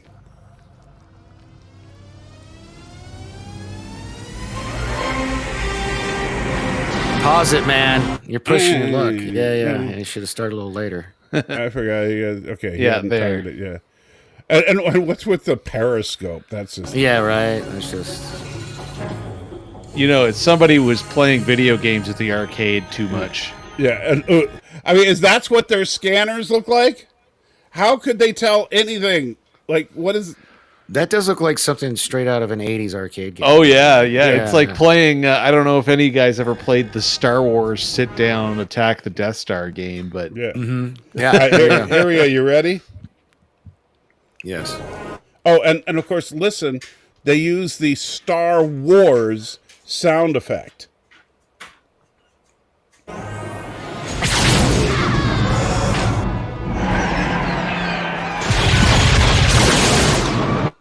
Yeah. Oh, hey, look. Thomas has got an explanation as to why. Yeah, it became sentient like V'ger. So, you see, this is why Star Trek The Motion Picture never happened, because that was Voyager 6. Yeah, that's actually the real Voyager. It got blown to smithereens. Yeah, more fever dreams being confirmed. Oh, man, now I'm going to have to do this. Do a supercut with the 3 Klingon battlecruisers coming into the cloud, and then that shot of the probe being destroyed. Movie end. Over. Yeah. The end. That'd be a funny short, actually. Yeah. All right, so then we, of course, get Uhura. By the way, here's what I want to know. So she says that, she couldn't call Kirk on his communicator because he didn't bring it. right? Which, because he wanted to get some time off, which, being a flag officer on a ship like that, I can totally understand that, right? So no problem there. He wanted some alone time with his good friends, just camping out and being dudes. Yeah. So how did she find them specifically? There's got to be thousands of people in Yosemite. You would think. Maybe she Life looked for a sign Vulcan. scanner. He could figure out where's the half Vulcan. Yeah. How many half Vulcans are there? It took Chekhov a while to pick out Spock's life. We got a little bit of a thing here, so. Oh well, Michael says it was Pioneer 10, but either way, I thought I said Voyager 6. No, we were joking about it being Voyager 6, but it's probably supposed to be Pioneer 10 or something. That's what. Yeah, Michael's saying it was Pioneer. Because of course by this time the Voyager program had been shut down. You can tell by they did a zoom in on the plaque on the side of it, so we could probably. Yeah, I'm sure you could narrow it down from that. Yeah. Not that it matters. I mean, either way, look, there is no probe that by the 23rd century would have gotten to Klingon space. No. It would not have even left the Oort cloud. No. Well, I mean, it would have, but it wouldn't. I don't think, not by the 23rd century. The Oort cloud, keep in mind, extends, up to about a light year away? But remember that one of the Voyager probes is already now outside the solar system. Basically. It's outside of. It's at the heliopause. It's outside of the orbit of Neptune. No. It's much further than that. No, I know. It's at the heliopause. No, it's much further than that. Of... It's at the heliopause. It's where the sun and the galaxy actually interact. I get that, but I still think because the Oort cloud is still somewhat theoretical. But let me see. But it's still never going to be anywhere near anybody's space. It's not even going to be near Vulcan, let alone near Klingon. It'll take... Okay, now this is just according to Google, so who knows how accurate it is. Super chat. What do we got going on? I can't see it. Those were my children, and I am very proud of them blowing up that probe. They brought me great honor. Now, who's saying now that? them married, I was a little okay. Hail Garoga. Apparently it was Bird of Prey 5. Oh, okay. Well, that makes sense. Okay, so it actually says, according to Google, it will take about 300 years for Voyager 1 to reach the inner edge of the Oort cloud. Jeez. And possibly as much as 30,000 years to get past it. Well, it's never going to be in Klingon space. Yeah. Unless the Klingons are literally within the boundary of the Oort cloud, it's not going to happen. Planet X. All the Klingons live on Planet X. But needless to say, it's way further away from the planets than you were giving it credit for. Yeah. And it still took 40 years to get there. Right. There's no way it's getting anywhere near Vulcan, let alone Klingon. Look, I will say this. Is this a horrible shot? No. But it literally looks like a well-built model kit of the Enterprise in front of a picture of the moon. Yeah, kind of. Because you know what? That's what it is. Wasn't this the movie? Yeah, this is the movie where they actually did that, right? Like, I think I might even. That is literally a model of the Enterprise suspended in front of a practical moon. Yeah. And it's probably the best new shot of the film, but it still looks like garbage in comparison to the previous films. Yeah. It's kind of sad. But it's so good that they need to put it as a reflection in the window so that they can remind you of just how awesome it is. And so then, and by the way, what happened to the shuttle bay? Remember how it used to be this big epic thing? Oh, this like gaping empty space in the secondary hull. It's tiny in this one. Yeah. Or the shuttle is really outsized. Yeah. Well, it turns out that shuttle bay in the original, it was a bunch of Oompa Loompas that were working in it. So it just looked way bigger than it was. Yeah. It's like they hired Ugnaughts from the not Star Trek or Star Wars universe to work in the engineering also, hall. and I know this is totally a nitpick. I get it. But the the Galileo is shuttle number 7, not shuttle. Yeah, I was going to say it's supposed to be 7. Yeah. And you'd think Shatner would know that. Right. But yeah. I mean, there's only an episode called the Galileo 7. 7. Yeah. So. But yeah, so meanwhile they come in and stow their gear. Oh, and this is another. Okay, I'll say this. I did like this little moment too, where Kirk's like, "I need a shower," and Spock's like, "Yes."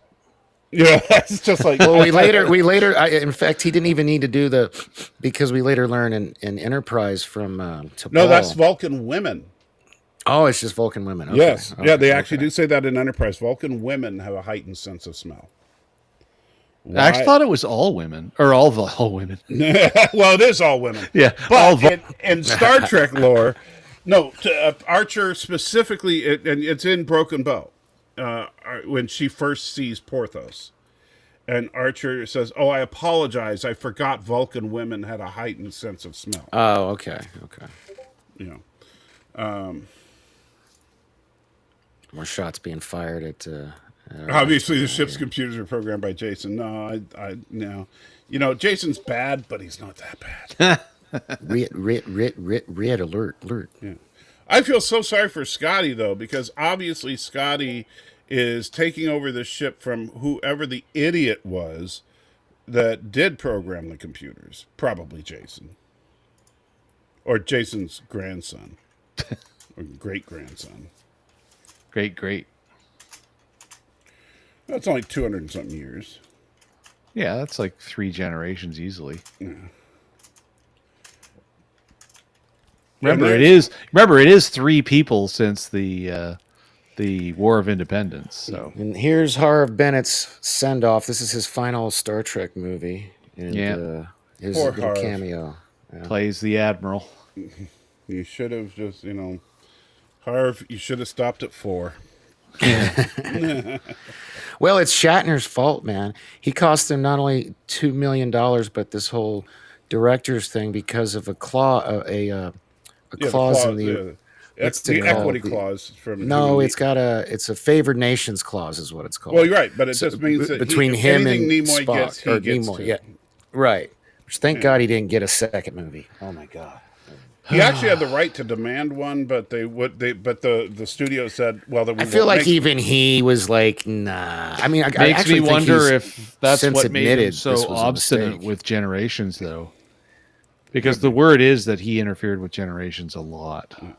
But yeah, he technically had the right to demand to direct Star Trek 6, but Paramount said, if you want to invoke that, we will not make Star Trek 6. Yeah, so that's how they got around it. That was a good call. Yeah, because he had the right to say it, but if he had said it, they would have just canned the movie. So is that like a Electrolux vacuum cleaner in the front there? I mean, I think so. Yes. I also like how you notice that like the Enterprise, the finest ship in the fleet, has got the laziest crew in this movie. Because every time you see some random ensign in the background, they look so casual. I mean, I know we didn't talk about it today, but when we were recording, we noticed those 2 people behind Scotty and Uhura that were just literally had their legs up on the console. Yeah. And then look at this guy. That's he's leaning back in his chair. It's like, hey, oh look. yeah, I guess the Admiral's on. That's cool. level. What is he even doing? The ship is falling apart. Well, he's clearly not vacuuming. Yeah. Oh, look, there's one of his friends. They're coming to. Yeah. Can we have a little quiet? That thing that he's pushing the drawers in looks suspiciously like one of those crappy printer accessory drawer things. Yeah. Yeah. And why would you even have something like that on a starship? I mean, it would make about as much sense as having rocks in the console. It's all to be funny. It's all part of Right. this big attempt to be funny in this movie, and But that's the problem, is that the movie's just not fails. It's Yeah, not that funny. It just fails. They're like, "Oh, 4 was funny. It was a big hit." And Shatner's like, "Oh, I can do this." No, you Yeah. can't, buddy. I can do funny. Yeah, me. they should have. I mean, like so with the ideas that Shatner had as far as the televangelist idea, pursuing God, whatever. If you'd done that as a serious film, it might have been good. Well, I can't remember if we talked about this or not, but Gene Roddenberry was pissed about this movie because he says Shatner basically stole the idea from him from a script called The God Thing, I think it was. Yeah, it was that kind you of guys? We talked it was about a that? spin on it was a spin on what Roddenberry was trying to do with the Star Trek Star Trek the motion picture. Yeah. But because And The God it was Thing- originally called The God Thing, right? No, well, that was a code origi- name for for the one of It the was- early projects that It was became that originally movie. called In Thine Image. The God Thing was a nickname that it had. Yeah. Okay. But yeah, In Thine Image was the story written by Alan Dean Foster. And of course, because a lot of the stuff that drove the motion picture was the fact that was supposed to be part of Star Trek Phase 2. So Yeah, that's what Alan Dean Foster wrote was for In Thine Image was a story breakdown for an episode, and then Roddenberry and Robert Wise padded it out into Star Trek the Motion Picture, and obviously there was a lot of padding. So a crazy little factoid. Well, you went so fast. The Klingon's right-hand woman. Yeah, This Yeah. poor Butch chick. lady. For the prosthetics and stuff to stick with the glue they used on her face, she literally had to shave her face, which is a terrible idea, ladies. Don't do that because then it stimulates hair growth. And I bet you she regretted that for the rest of her life after this movie. But in an interview I was watching, she Yeah, I talked watched a about how documentary that said that is a complete myth.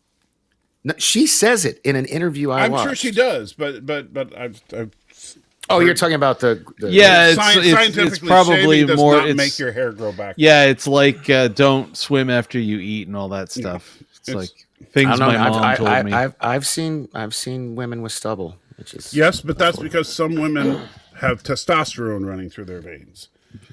It's not Yeah. because they shaved. Yeah, okay. yeah. Well, That's I hope why for her sake. Well, she didn't it's like facial one of hair. those curses of ladies as they get older. The testosterone is higher than the estrogen, and then Yeah, which is funny because for men, testosterone tends to go down as they get older. yeah. Which is why I'm on a testosterone therapy treatment, Yeah, which you should probably which I stop. recommend for all men over Just- 40. Which, but Danny, just you need to mo- stop with all the extra estrogen. That's your problem. No, it's you need to go where there's no city water because that way it's well water and there's no extra chemicals in the water. Yeah, right. All right, so this is the scene that pisses me off more than anything else in this entire movie. what? Yeah, why does the yeoman's box explode? Like, how does Right, that have it's like anything to boing. do? Captain's log, stardate. It's one thing that it's not worried then, but yeah, when the screen Yeah, pops boing. off like that, Yeah. it's like, okay, I get that the ship is having problems, but why would every piece of equipment on the ship be having problems? Yeah, like all the It's like overkill. it's just so much. It's too much. And like 2 seconds ago, wasn't Bones in his street clothes? I'm confused now. We No, saw I think- Kirk change. He's still wearing the thing he would. I don't know. Anyway. No, he's wearing his uniform. Oh, and He's- Spock. yeah. This is later. This, Is it? Yeah, Okay. they all got yeah. Little- took little a bit of shower time. and Yeah. yeah. Oh, and here's a really dumb scene. So, all right. So right here, pay attention to Romulan actress lady. The model. Yes, because so you can see. So she's standing next to Korg, right? Mm-hmm. And so as she starts her message, she takes a couple of steps down. See, she walked down some steps. You see that? I see that her hair still needs to take a Yes, poop. I know her hair is still a giant penis, but do you understand what I'm saying? So she was standing next to Korg. She steps Yes. forward and down like 3 Yes. steps. You with me so far? Yes. Okay. As she's continuing to give her plea, and then of course, everybody's reacting, blah, blah, blah. Okay. So now what does she do? She turns around, she goes right back up those same 3 steps and stands next to Korg again. Why? Yeah, what was the point of that? Yeah. ABJ, we watched it, so you don't have to, buddy. Welcome. I welcome to the don't review. get it. I don't understand. Why Yeah. did she walk around the room? Oh, Dramatic effect. I don't know. Speaking of dramatic effect, boy, those pants look stupid, don't they? Yeah. they almost in the shadow. The silhouette makes it almost look cartoon like. It does. And by the way, I will say that as someone who was in the army, that is a way that you tuck your pants into your boots. But like the way they film it, it just looks really stupid. I mean, yeah. And why is Kirk, by the way, wearing Scotty's old uniform? I don't understand that either. Yeah. I always hate when William Shatner feels like he has to just wear the damn normal uniform. You look Yeah. better in it. Yeah, you he's know? got like the suede felt whatever instead of. Which was Scotty's uniform on the Excelsior. Yeah, Yeah. And so, I mean, I'm thinking that's probably the same suede jacket. probably. So Well, Scotty you know, outgrew it. Yeah, he doesn't. And Shatner's gained a little weight. So. Yeah, well, and Scotty doesn't fit in it anymore in this movie. So Yeah. Oh, yeah. All right, so they head back. They're heading out, and meanwhile, Scotty. And this is only supposed to be like, 3 months after Star Trek 4? yeah, But the Enterprise still isn't even working. Like Scotty's trying to fix the transporters while they're on the way. Oh, Planet X. All but First Contact. Wrong. I'll First, argue. wrong. no, this is still better. This is still worse than First Contact. This is way Yeah. better than First Contact. no, Oh my God! Yeah, No. never mind. No. Never mind. no.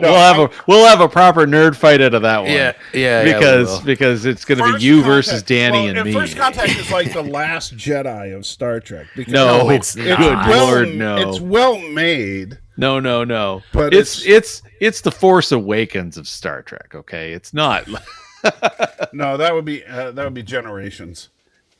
Actually, you know what? I'll be brazen and I'll actually call the First Contact the Revenge of the Sith of Star Trek.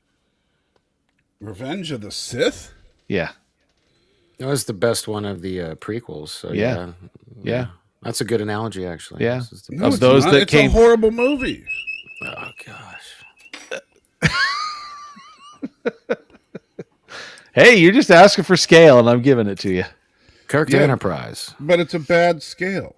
Yeah, but it's still a fine movie. No, it's not. Damn it, Jason!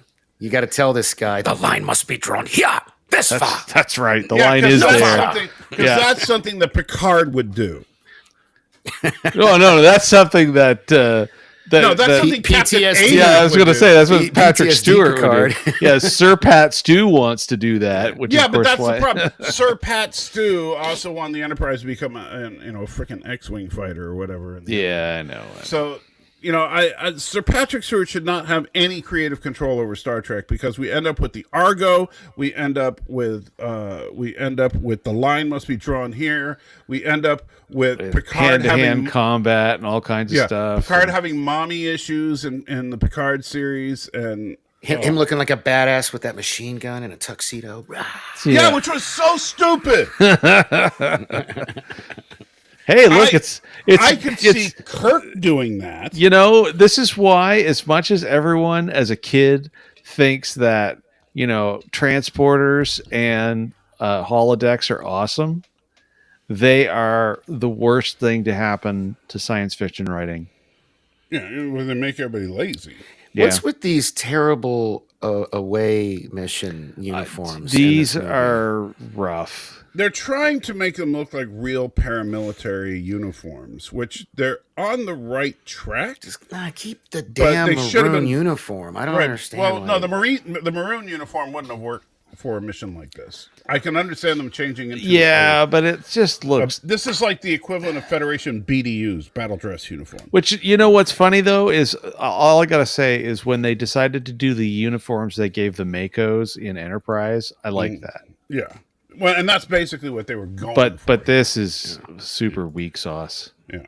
So here's another great visual effect Oh shot. my yeah. god! Look how terrible that looks. It looks like Roger Rabbit. It's like, oh my god!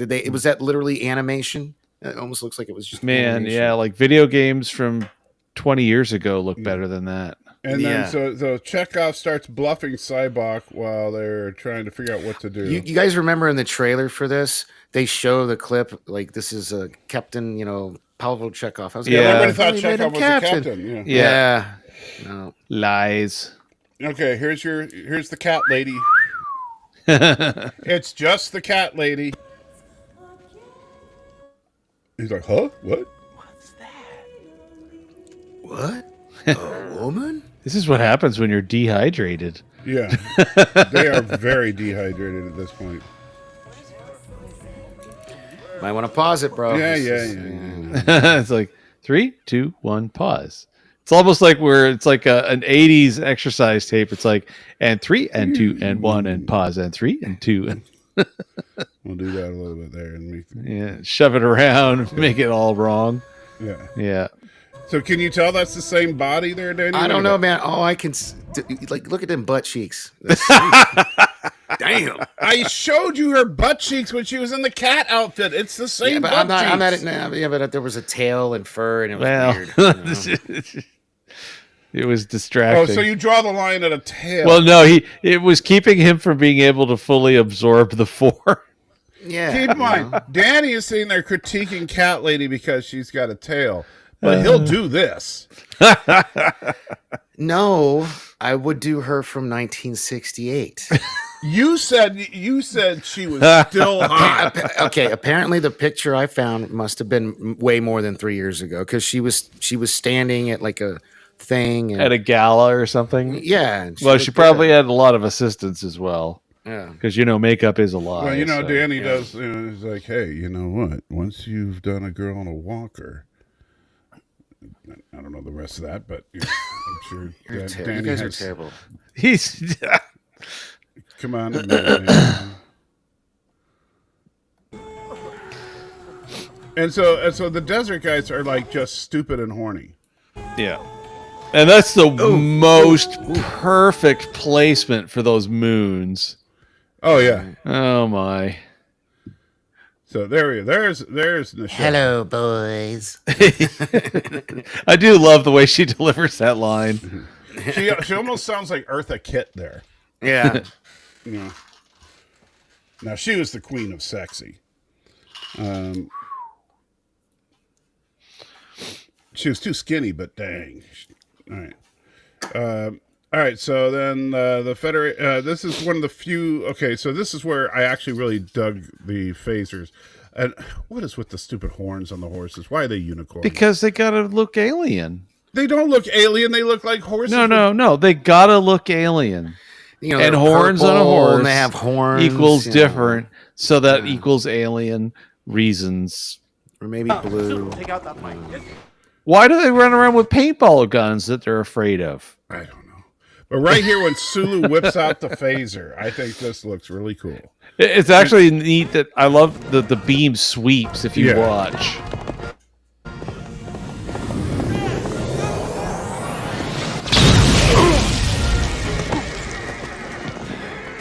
Yeah, it actually moves with it, which is pretty neat that somebody paid enough attention to do that. Yeah. Although, suffer the fool whoever's in that 15-degree arc downrange. Yeah, I know. He just shot like 8 people.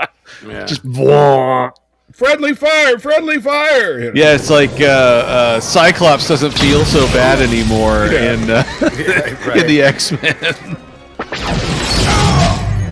Yeah, so everything below that the top of that wall is just shredded. Yes. So And I also like the stun effect. What's going on? I instruct you to start.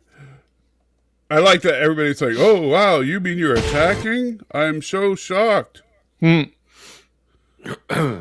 there's Danny's favorite part. Here we go. Bradley's got a good point.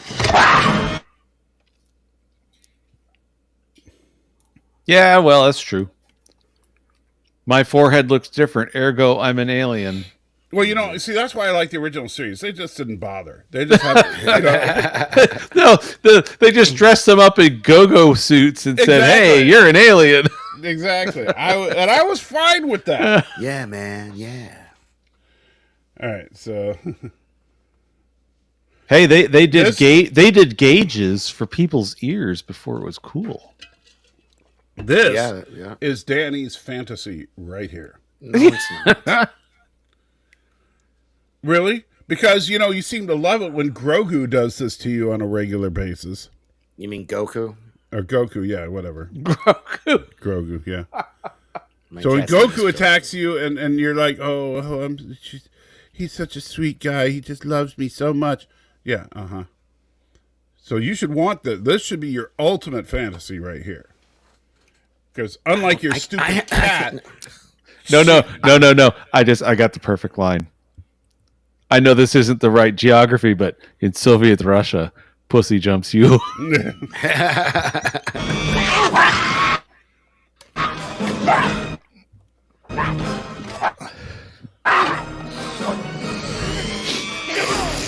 Poor Tina Turner.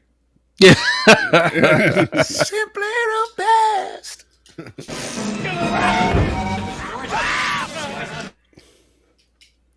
Was that a slot machine? I don't know. It's just the noises and the colors and the weird used carpet sales guy on the TV. And of course, then Cybok has to compliment Kirk on his cleverness. yeah. Oh, so very clever of you to attack me when I wasn't looking. And here's what, okay, so, and this is another thing where it breaks, and one of the reasons I hate this movie so much, is why didn't Spock immediately tell Kirk who Cybok was when they first saw the recording? Yeah. Maybe it's classified kind of like him having a No, sister it's named not. Michael. Because he just... Super chat. And Dr. Zoidberg says, your joke was bad, Jason, and you should feel bad. My joke matches the tone of all the other jokes in this movie. And hey, it got $1. Yeah. So, it can't be all bad if it got $1. I'll buy that for $1. So yeah, if you Spock in Well, Thomas has a logical answer. what's that? It's on the screen. Because Kirk did. Well, that's what Spock says. That was Spock's answer. And that is stupid because Spock would not withhold vital information just because nobody asked. He might not give irrelevant information, but the fact that he knows, because it's not just that Cybok is his biological brother, it's the fact that he knows what Cybok is, that he's a Vulcan revolutionary, that this is what he believes and all that. They should know how dangerous this man is before they go in. But instead, Spock holds all that back and until after Kirk orders him to shoot him. Yeah. So that was just lame. Yeah, it's kind of broken writing. Yeah. Stealth approach. Because, wouldn't you just call that cloaked? I mean, Well, they're dumb Klingons. well, also just bad writing. Yeah. And look at this visual effects shot. What is that? Yes, that's what Hold it is. up. Huh? Michael's dropping some more logic. It was consistent with Journey to Babel. Spock never told Kirk that those were his parents until Kirk suggested Spock should take the opportunity. Except that Sarek and his wife were not a direct threat to the Enterprise. Or an integral part of an active counterinsurgency mission. Right. Like, for example, if, let's say that that scene never happened. And what was that? So it was an accident. Continue. Okay. So let's say that scene never happened. And then later we find out about the Tellarite getting killed. And so he asks Spock about, Spock says what it is. And he goes, well, do you think that the Vulcans on the ship are capable of it? And then he might say, well, Sarek is my father, and I can tell you that he knows how to do this. But and he'd be like, he's your father? Why didn't you tell me? Because it wasn't relevant. Yeah. But in this particular case, it is relevant. Not that he doesn't necessarily have to say, oh, he's my brother, but he should say, well, here's what he believes. And then, of course, the natural question from Kirk would be, how do you know all this about him? And then he would say, well, he's my brother. Yeah. So, anyway, I'm just mad. Broken writing is broken. And so, yeah, they're arguing about getting to the Enterprise, and there's a cloaked Klingon ship out there, and they're going to die, blah, blah, blah. And so we get emergency plan B. B as in barricade. Barricade. Also in bad writing. Yeah. Yeah, B is in bad writing. And so, I mean, man, those visual effects are so good. The model work. It's just... I mean, come on, look at that. Look how beautiful that is. I mean, notice how the explosion is happening before the shuttle hits the Enterprise. Yeah, they let that squib off a little too early. Yeah. But it looks so good. Chief, you're late to the party. I already made that joke, Chief. But anyway.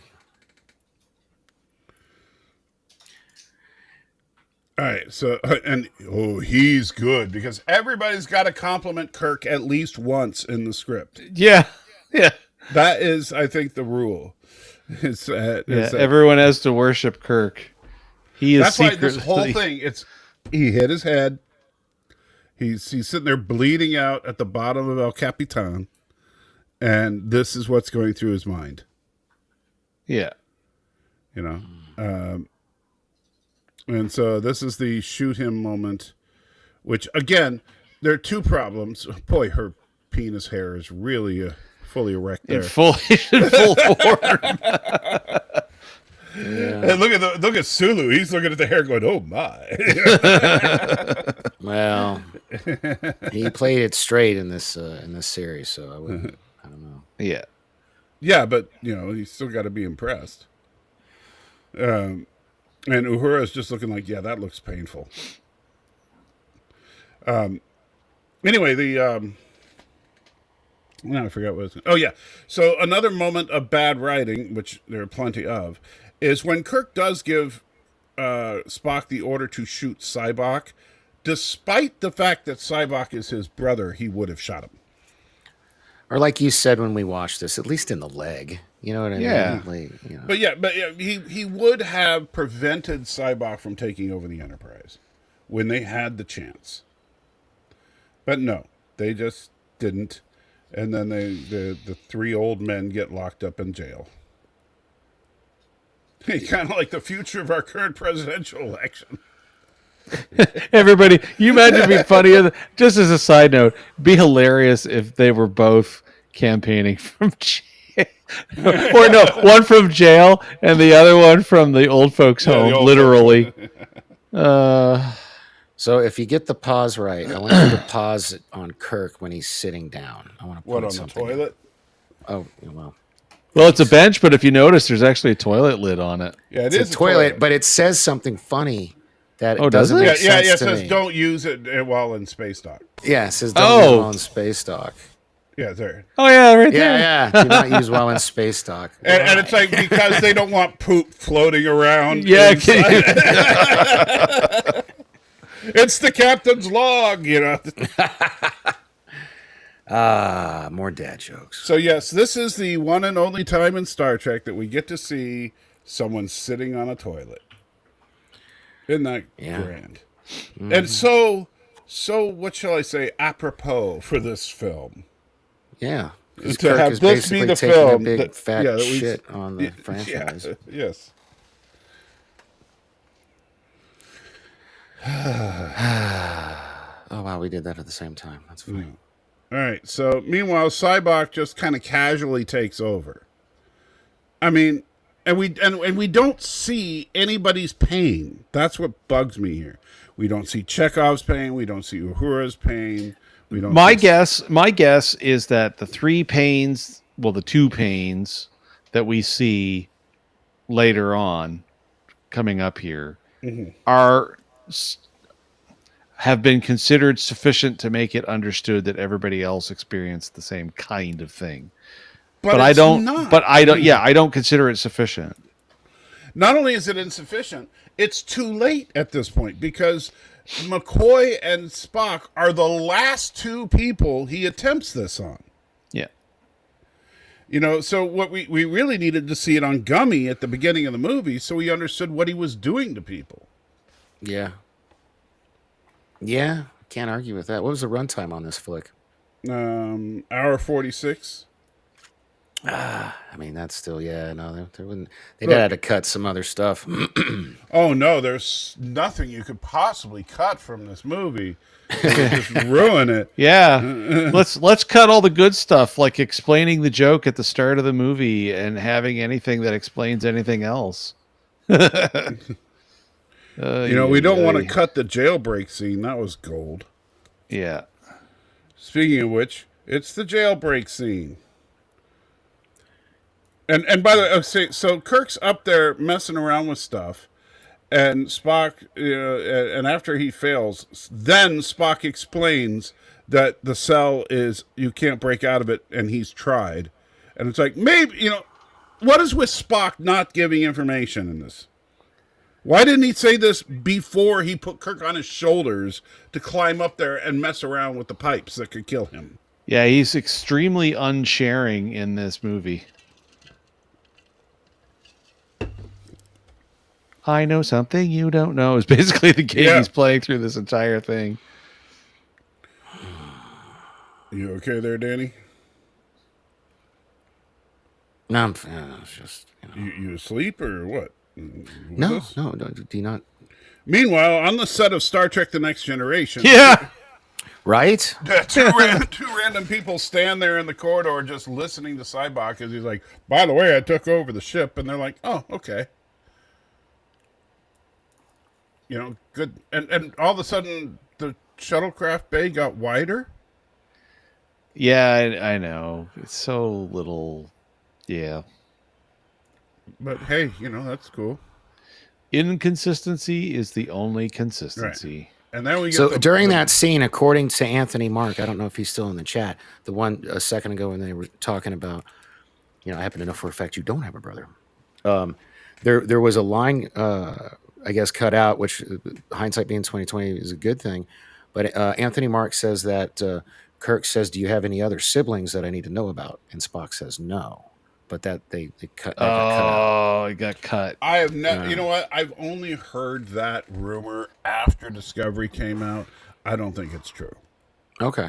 I wonder if it's in the novelization. That's why I credited. Yeah. If somebody can show me evidence of that being true, fine. But that would just be kind of funny. But What, buddy?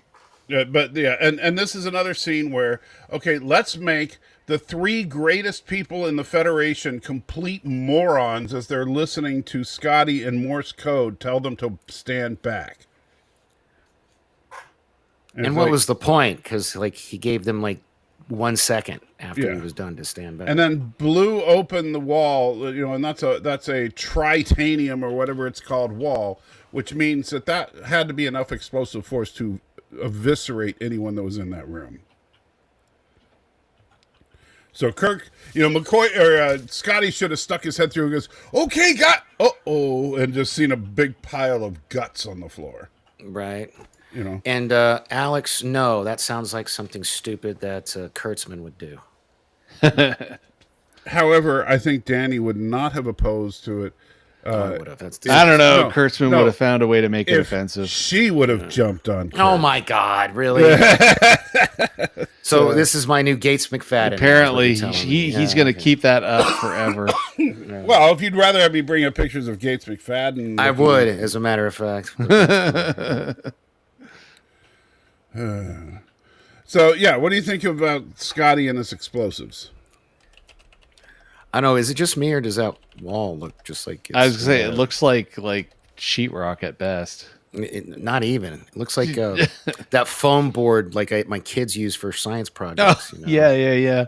It's like cardboard on one side and foam in the middle or whatever. Yeah.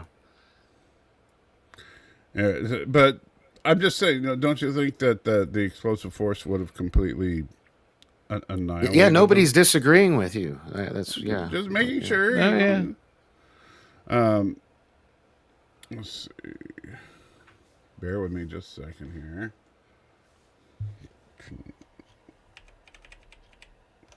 There we go. And that. You all right? I'm just there. You go. That's what you want. It's way hotter than that other lady. See, listen to this. What is wrong with you?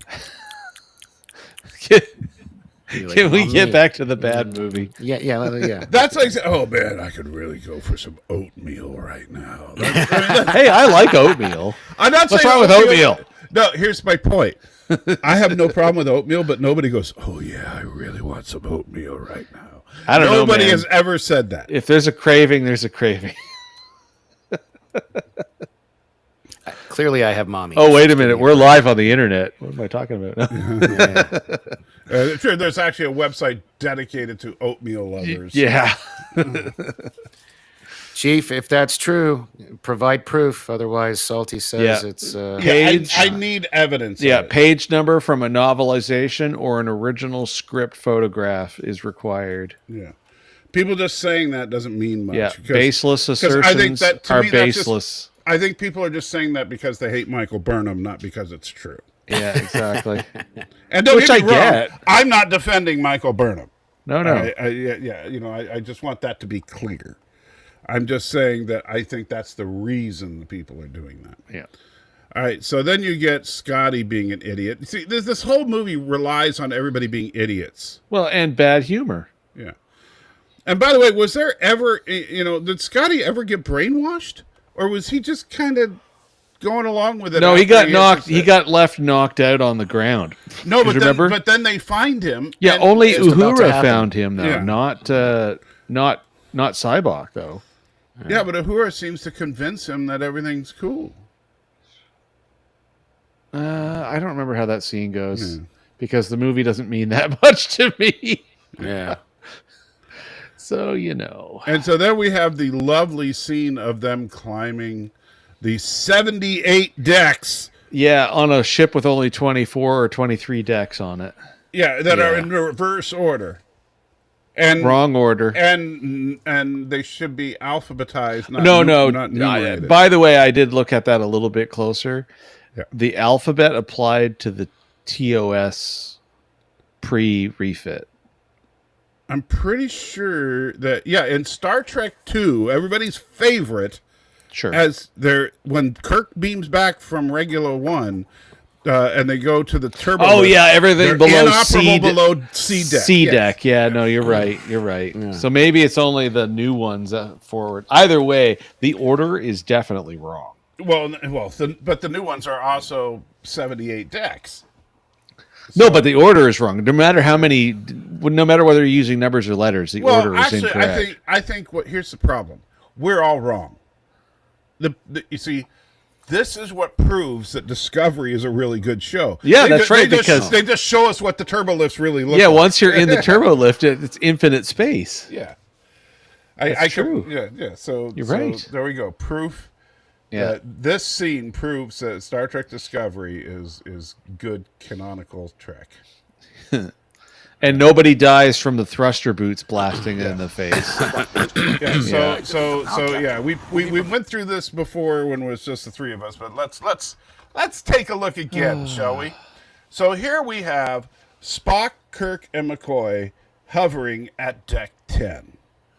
For some reason, their journey begins on deck 10, which means there's 10 full stories of Starship below them right now. Mm-hmm. Held upward at an unpredictable rate. However, Fire the rockets! Fire the rocket. Okay, so right here, Sulu is dead. He took rockets right to the face. And Kirk didn't say activate your gravity boots. He said fire the rockets. So Sulu is dead. Can we all agree on that? Yeah. I mean, I don't know. It looks more like maybe it's more like use of compressed air or something instead of Compressed air fuel. wouldn't fly 3 people. It's the most magical. That's why I say they should have just called them gravity boots. Yeah, They should have. It would have fixed so many of these issues. All right, so then they start to ascend. Please come back down. Okay, that was deck 35. For those of you that didn't see it go by, it was deck 35 that they're at right now. Oh, look, there's deck 52. All right, we are really flying through these decks. Wow. So we went from 10 to 35 to 52. Oh, wow, deck 64. We go back to deck 52 afterward here, too. Is a feat of amazing capabilities. And that was deck 63 and deck 64 again. So they went through by... Interesting. So apparently, so the way the decks go is it goes 10, 35, 52, 63, 64, 63, 64. Right? Yeah. Am I getting that right? Yeah. Okay. There's 65. And there's 52. Yeah. Yeah. So, okay, so the deck order is 10, 35, 52, 63, 64, 65, 52. Oh, wait a minute. Maybe this is the moment when the USS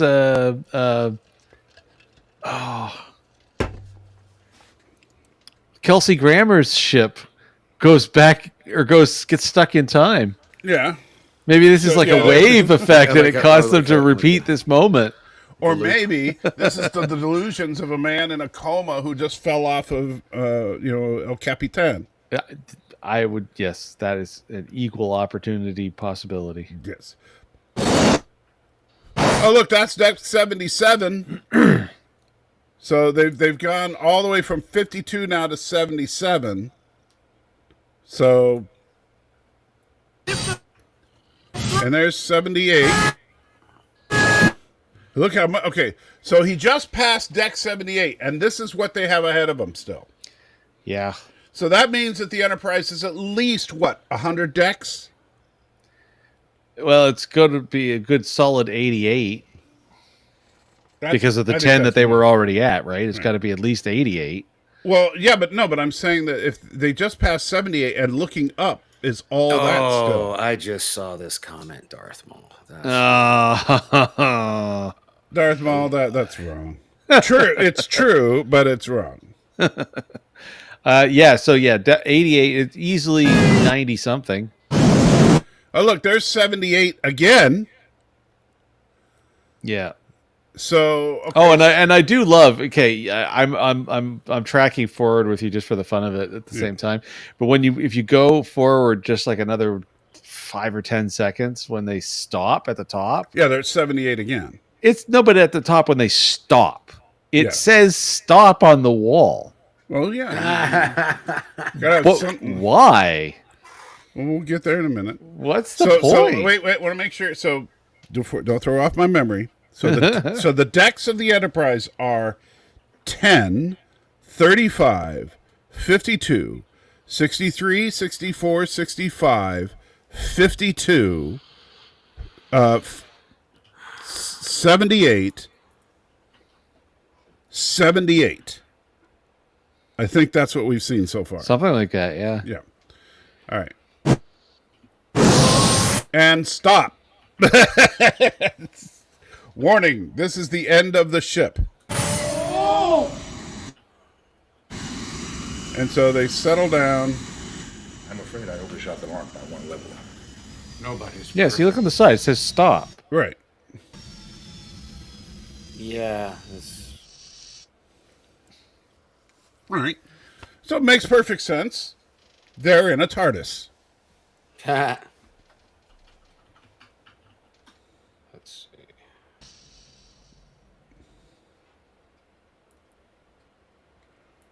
All right. So meanwhile, Claw and his gang are. Damn it, the Bruins are up by 1. Is that what you're doing? You're not even.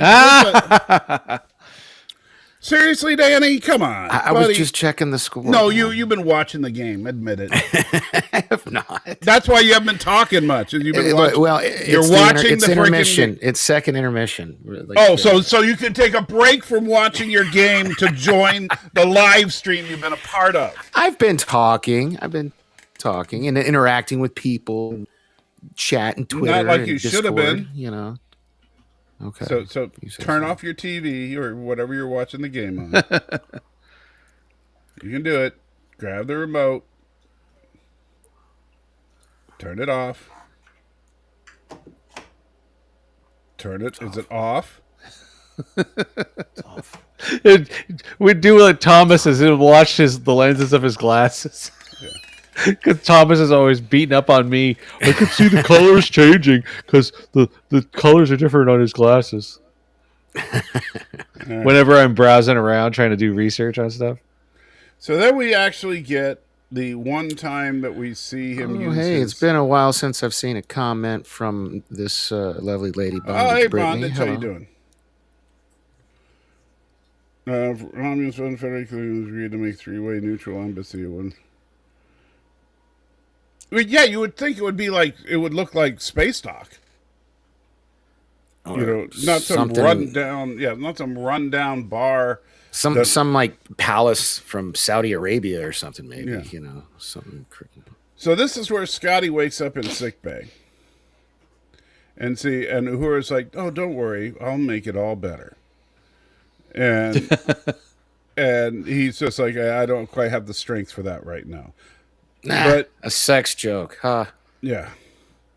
So then we get Cybok trying to talk about how awesome it would be to find God in the center of the galaxy, and we get the scene that made Danny cry like a little girl. Care to comment, Danny? No. Well, tell us what happens in this scene. Bones basically euthanizes his father, only to find out that he discovered a cure like a week later. God, don't do this. Yeah. Don't do this to me. Which, and this is something we were talking about before you came on, but it kind of bears bringing up again, and that's the desperate attempt that Shatner made in writing this up the way that it was is so much on display here because McCoy was a doctor already. He would have already been faced with these kinds of decisions. Yeah, but not with his own father. I mean, there's a level there, but there's also an awful lot more dispassionateness to doctors, even with their own family members, because of everything they're exposed to. My big problem, Danny, is let me ask you this: in all of Star Trek before this moment, how many mentions of Dr. McCoy's father has there ever been? At least one. Really, Son of David. Oh. Yeah, but it was after the original series, okay, and only two movies ago. Wait. So if that's true, the only thing we know about this guy is his name is David. Yeah, exactly. Unless it was brought up in the original unless series, he meant that as a joke about being Jewish or something. No, I'm pretty sure his name's David in the credits. And Memory Alpha, which is usually pretty sharp, they actually do list his father as David, but they don't say anything else. That's it. Right. Because there is nothing else, other than the fact that he died of some random disease that McCoy couldn't cure. Which, I mean, that would be like, look. If you are a cardiologist, right, a heart specialist, and you have a loved one that dies of a brain tumor, you're not going to blame yourself. McCoy is not a researcher in the specific disease that he was suffering from. So it sucks, sure, but even so, my big problem is. It's not like this was a moment that we ever got even a hint of before. Yeah. There's so little information on McCoy's family. Mm-hmm. This just drives the point further. His other relatives are great-great-granddaddy and great-great-great-great-grandfather. Oh, and is that because they're mentioned in the cooking scene with the beans or whatever? Well, they're mentioned somewhere, but at any rate, they're actually listed in Memory Alpha as other relatives. About Just- all we, yeah, you know, so we needed to get something, and I understand that McCoy didn't have a ton of backstory in the original series, but what if they actually did bring something up from the original series, like for example the fact that he broke up with what's her name that was killed by the salt monster. And Natira. Or no, the other lady, but Yeah, but supposedly there's Natira was the one he was going to leave the Enterprise to marry her. yeah. And for the world is hollow and I have touched the sky. Yeah. So he could have brought up either of those instances. Although I think better would have been the I can't remember her name now. Salt monster one. The salt monster. Yeah, lady. the salt monster. Yeah, That he's always regretted having broken up with her. And remember how he felt when he was going to see her again. And so what if his big regret was the fact that she was killed by a salt monster because he abandoned her? Was he? Forgive me. Is it canon that in this timeline, in the Prime timeline, that McCoy was divorced, or was that just a? That Kelvin was only timeline? in the JJ verse. No. Okay. We don't know much about McCoy. Yeah, Mike Richards got her name Nancy. Nancy. Thank you, Nancy. In Memory Alpha, they for the divorce part they just say unknown spouse name, divorced. Yeah, but that was from the JJ verse. Is that? Yeah. But that's from Kelvin timeline, right? Yeah, that's Right. Kelvin. Yeah. Yeah. Okay. In the Prime timeline, we know we see his father, but his father is the only relative we actually see. And we know about his former his former relationship with Nancy, and we know about he almost married Natira. But that's about it. He doesn't have a lot. No. You okay, Danny? We Yes. lost- Just give me 1 second. Okay, your second's up. Does this have to do with So side note, interlude info for any of the Canadians who are still in the chat, for whom it may matter.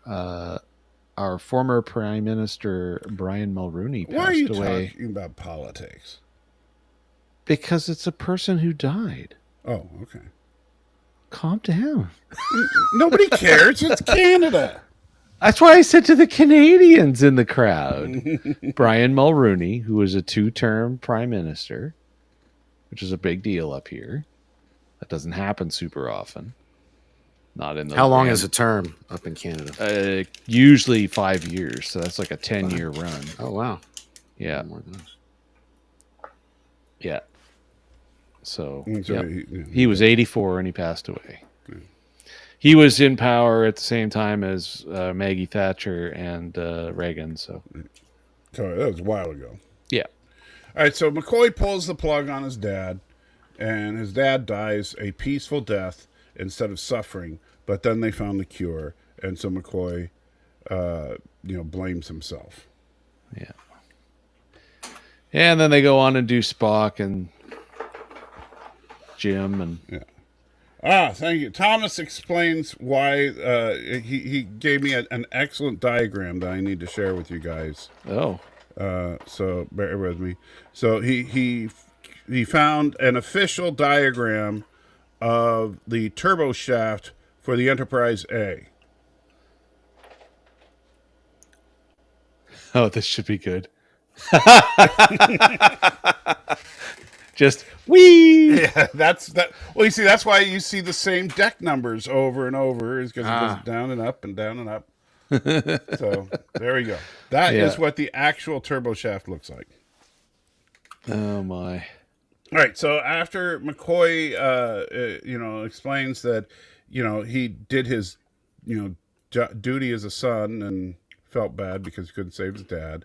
We then get to see Spock mom giving birth to him, and Sarek. Which there's no way in the world baby Spock would even remember this. So this was stupid to me. Yeah, that's what made it even worse. It was. They should have. You know what they should have done? Honestly, was reenact the scene from yesteryear with the other Vulcan kids tormenting him. Oh or, yeah, or, from the cartoon, or his pet yeah. or when his pet. Yeah, the dies. death of his Sarlacc, that would have been good too. Or even his own death, which would have made Annie cry even more. Yeah, no, no. Damn it, Bones. I actually love this little speech from Kirk. I don't, because to me it rings hollow. It feels like this is generic Kirk speech. You can't erase pain with the wave of a magic wand. I want my pain taken away. I need my pain. Yes, we know. Yeah, the it was very self-serving almost. Yeah, And when you consider everything else that Shatner put into this, it kind of makes a lot of sense, really. Right. I mean, think about it. Shatner wrote a story where everybody betrays him except for him. Yeah. No, Kirk and Spock stand, or McCoy and Spock already betrayed him. Well, yeah. Technically, McCoy doesn't. Technically, McCoy is the only one who doesn't betray him. Yeah. And, and that's just circumstance. He probably would have given a chance. And so then they go through the barrier because... Hold up. Why not? Going so fast. Is his hair... Go back. Oh, no. The hair hasn't changed yet. We're not there yet. We're not there yet. Yeah. Okay. Are you sure? Yes, I know. Okay, so this is where you're talking Right about. there. Yeah. His hair's short. But if you go back to the bridge... Yeah, so this is what I was talking about right here. Is notice Kirk, Spock, McCoy, and Cybok. God's a busy man. So they're getting ready to leave. So you see they're all wearing their battle dress uniforms, and Cybok has his robes and all that. And notice, the chest plate and all that good stuff. Yeah. All right? And so they immediately cut to the shuttlecraft. And then that shot through the window here. Yeah, and this is them. So Yeah. So they all Different decided. outfit, haircut. Yeah, Kirk's like, God's a busy man. We better hurry up. But everybody, go to your respective quarters. Cybok will have some quarters assigned to you, and we'll all take a shower, change, so we can look good for God. Yeah, it's like literally all four of them changed. Yes. Yeah. Not And Cybok got a haircut. And Kirk, Spock, and McCoy are all cleaned up. Yeah. Yeah. Yeah. So yeah, worst continuity ever. Oh, I mean, And Thomas, I know you're being sarcastic here, but yeah, this movie almost destroyed Star Trek. yeah, it really almost did. Well, again, It certainly made it rough for the original series stuff. what we are seeing is simply unfortunately, the fever dreams of James T. Kirk after he hit his head from falling from El Capitan. This is why people who are actors first. And Chief, you were the one that said it was a thing earlier. So admit you're wrong and move on. Yes. But yes, actors that have only ever acted should only ever act. Yeah. Well, he directed a few episodes of T.J. Hooker. You know what? I mean, it's true. I'm not defending him. I'm just saying it was. I said earlier that he could have been okay as a director, perhaps, but writing it and directing it? Are you freaking kidding me? And there's also a problem in that a lot of people don't realize this, but directing a TV show is a lot different than directing a motion picture. Oh yeah. You're Kevin Smith has talked about that a lot on his podcast because, among other things, you're dealing with a budget of tens of thousands of dollars as opposed to tens of millions of dollars. You're also dealing with an established, you have established sets, you have established crew, everything is set. All the director has to do is come in, look at the script, and get the talent to do what they're supposed to do. Whereas the director of a film is like a project manager. Yeah. So on one of his podcasts, Kevin Smith talks about because he's had all of his movies that he's done since this Most first of one which I closed. understand suck, but yeah, go ahead. Whatever. We'll maybe we That's can irrelevant. have a Actually. nerd- That is nerd irrelevant. fights. You can swing all you want, but it is irrelevant. I'm giving you a hard time because I know Anyways, you love Kevin Smith. his point is when he got brought in to direct episodes of The Flash and Supergirl, he said he felt like useless. He said I was basically there just to say cut and action because it's like you're a crossing guard. Well, yeah. they know their characters and they know what but that also is a problem with some shows, and that's why Battlestar Galactica is so good, is because Ronald D. Moore he was the driving force of the show, not the directors of the individual episodes. Now, Ronald D. Moore did direct a good share of the episodes, but so did David Eck and others. And when they did, Ronald D. Moore was always there. And so it was his show. And so the position of showrunner, as we call it nowadays, is more akin to what a film director is. And a showrunner is responsible for an entire show, not one episode. In fact, what you could call the closest equivalent in a film that a television show director would be second unit director. And if you don't know what that is, second unit director is the guy that gets to direct the scenes that aren't that important, so the main director can work with the main cast. Yeah. All right. Moving on, Cybok and everybody else that took a shower are looking for God. Yeah, Captain Haircut and the shower team. Yeah. And then God shows up and, and impresses everybody because he's God. And then Cybok says, hey, wait, you're evil. That's not cool. So then Cybok dies and Kirk gets... Yeah, Cybok, what did I say? Cybok fights Moses. Yeah. All right, there's evil Cybok inside the... Yeah. with long hair, by the way. Yeah. Notice the evil one's got long hair. Yeah, that's why I swear all of this last bit was a ton of reshots. Yeah. Or reshoots. And so then Kirk is beamed up to the Klingon God vessel. with the starship. Giggly Poo makes the Klingon apologize. And then Klingon version of Scotty. Yeah, then Kirk wants to hug Spock, and he says, please, not in front of the Klingons. Please. Not in front of the Klingons. That was pretty good. Not more dad jokes. And she has wonderful muscles. Yeah, and so and more cheesy lines. Then they're all drinking Romulan ale together. We got really I don't know if he's uploaded it yet. SupportSalty.com. We flew over this last scene. I guess maybe we were in a rush or something, but we had a lot more to say about that last scene, especially had some with technical problems with the recordings. So apologize. This one may not make it, unfortunately. But oh no, we might just have to do it again. Only if you want to watch that other thing I was going to show you. No. Yeah, well then,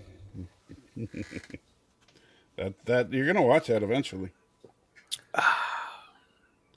Yep.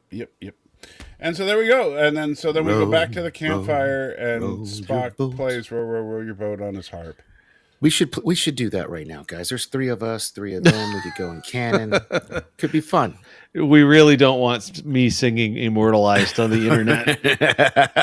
And no, the singing Canadian. You make it sound like this was a great scene. It wasn't, because it was the scene itself wasn't that bad. It's just that it was the end piece of a giant pile of crap. Look, I just thought it was funny that somehow, throughout all this excitement and action, Spock learned how to play row, row, row your boat on his little, whatever that's called. It's not exactly a complicated song. The sitar. No, I know, but still, his sitar. You know. It's not sitar, it's a Vulcan harp. It Vulcan just happens to look and sound exactly like a sitar. Although the funny thing is, it doesn't sound like a sitar in the original series. It's just, No. It actually looks an awful lot like an instrument that my uncle learned to play. I forget what it's called. It's like a harps. No, what is that? Not a harpsichord. That's the big the piano thing. Trelane played the harpsichord. So, Star Trek V. Danny. Oh, I was literally just about to say I kind of want to go last, or at least second, because I came in here with a score in mind, but I don't know, man. After going through this again, I might need an adjustment. If I was doing a critic-less score on this, I might give it a 10 out of 100. Oh my God. And the only reason I'm going that high is for the couple of scenes where the interactions between Kirk, Spock, and McCoy felt genuine. But those are very few and far in between. And that's the only thing that I found decent about this film. That is so mean. It's funny that you bring up criticless. Well, I because figured we'd use their numbers. I happen to have, there's only 4 reviews of this movie on criticless so far. I'll put one up. And but first I got to get these. Mine, what I was coming in here with originally was going to be the 3rd lowest. So right now, there's a 65, So you're a gonna give it like an 62. No, listen. The highest is 65, then 62, then 40, then 37. So if you're being serious, you better get on here and put that 10 on there to make your point of view heard. But Jason, what about you? What do you think? Oh man, I can't believe that even with 4 scores, I'm looking at it has a score of 51%. That blows my mind. Yeah, that's way too high. That's this needs to be fixed.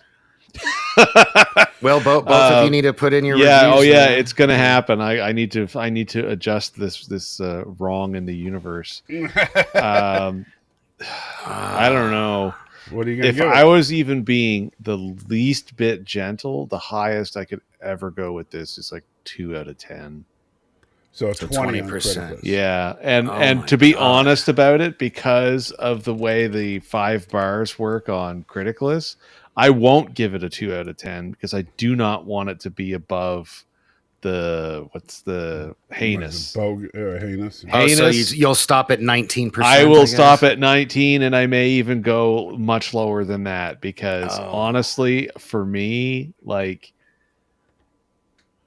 I'm serious on I'm not to over justify this, but let's just make this clear. This was like one of the first movies that I went to off money that I made, and I went without parental supervision. And I'm telling you, I don't know how, it doesn't matter how many more times I watch this movie, it just does not get any better for me than the first time, which was terrible. It's a terrible movie. And this movie angered me because this was not what I signed up hard-earned money for. And like it pissed me off a lot.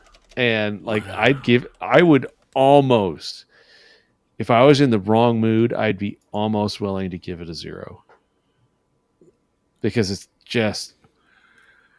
And believe me, the JJ movies are going to very quickly find some company. Don't worry about that. Yeah. But yeah, this movie. I will give. Okay, you know what? I will amend mine. I will go to a 15, so that there's a little bit of room to go underneath it. But yeah, like this movie just is bad. Like the other day we were talking, and we even brought it up in the comments on my review on the motion picture that you and we got a super chat. Solid 8 So out of 10. 8 out of 10 says Planet X. Well, unfortunately today it is not a S tier ranking day, so you can rank it 8. I am definitely not. You would have to bribe me a ton. So So Michael's 15. Jason, what are you, 10? Like somewhere between 10 and 19. All right. So you guys are kind of on the same page. Yeah. So when I came in here, my original plan for the score I was going to give it was 6 out of 10. But 6. What are you smoking? And where can I get some? That's higher than the IMDb score. Yeah. So here's the thing. I'm biased because it's Star Trek. However, after today's review, I'm not willing to go below a 50 So I'm going to give it a 5 out of 10, which was by Jason's. And really, I might Or by Mike's standard, is the Mike, paint dry? Is the paint dry? Yeah. See, I don't know. 55. I think 5.5. Really, you don't think this is better than bad? paint. It's better than paint dry. You don't think it's bad? It's got scenes that I like in it that are Yeah, but essential to Star Trek canon overall. What's essential to Star Trek canon in this movie? There's nothing essential to Star Trek canon in this movie. Oh, come on. Nothing is ever Spock has a referenced brother. ever again, though. Cybok, the next time Cybok is mentioned is as a teaser in one episode of Strange New Worlds. He's never. I can't go below 5. I'm not going below 5. No, You okay. pulled me back down to 5. I'm not. It's your opinion, but you can give it whatever you want. I'm just saying. Yeah, it's just the comment of any level of integrity to the Star Trek franchise. Like you could delete this movie and no one would know. Yeah. You know what's crazy? I was thinking about you really literally could pluck this movie out of existence and it'd have no impact. You're right. Yeah, if you were doing like an argument could be made that you could do that with one also. Yes, I was about to say 4 and 6, you could actually do a very heavy continuity edit and pull out 2 of these movies for sure, and no one would know the difference. Which is kind of rough. Yeah. I mean, it speaks poorly even to the motion picture, which is not nearly as terrible as this movie. I mean, 5.5. I mean, if you gave it a 5.5, like, yes, Thomas, we skipped over it because we've talked about it a couple of times in other episodes because you've been beating me over the head. You know what? You know what I'm going to do for weeks. You know I'm looking at the critic list scale, sliding scale here. Yeah. This is my final answer. 40%. 4 out of 10. That's my final answer. It keeps it in decent. It keeps it in decent. It keeps it in decent.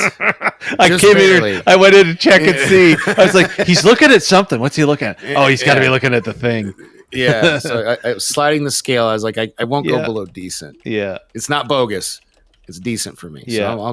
So 4. Yeah. And I was about to say the meta score pro reviews has it as 43 out of 100.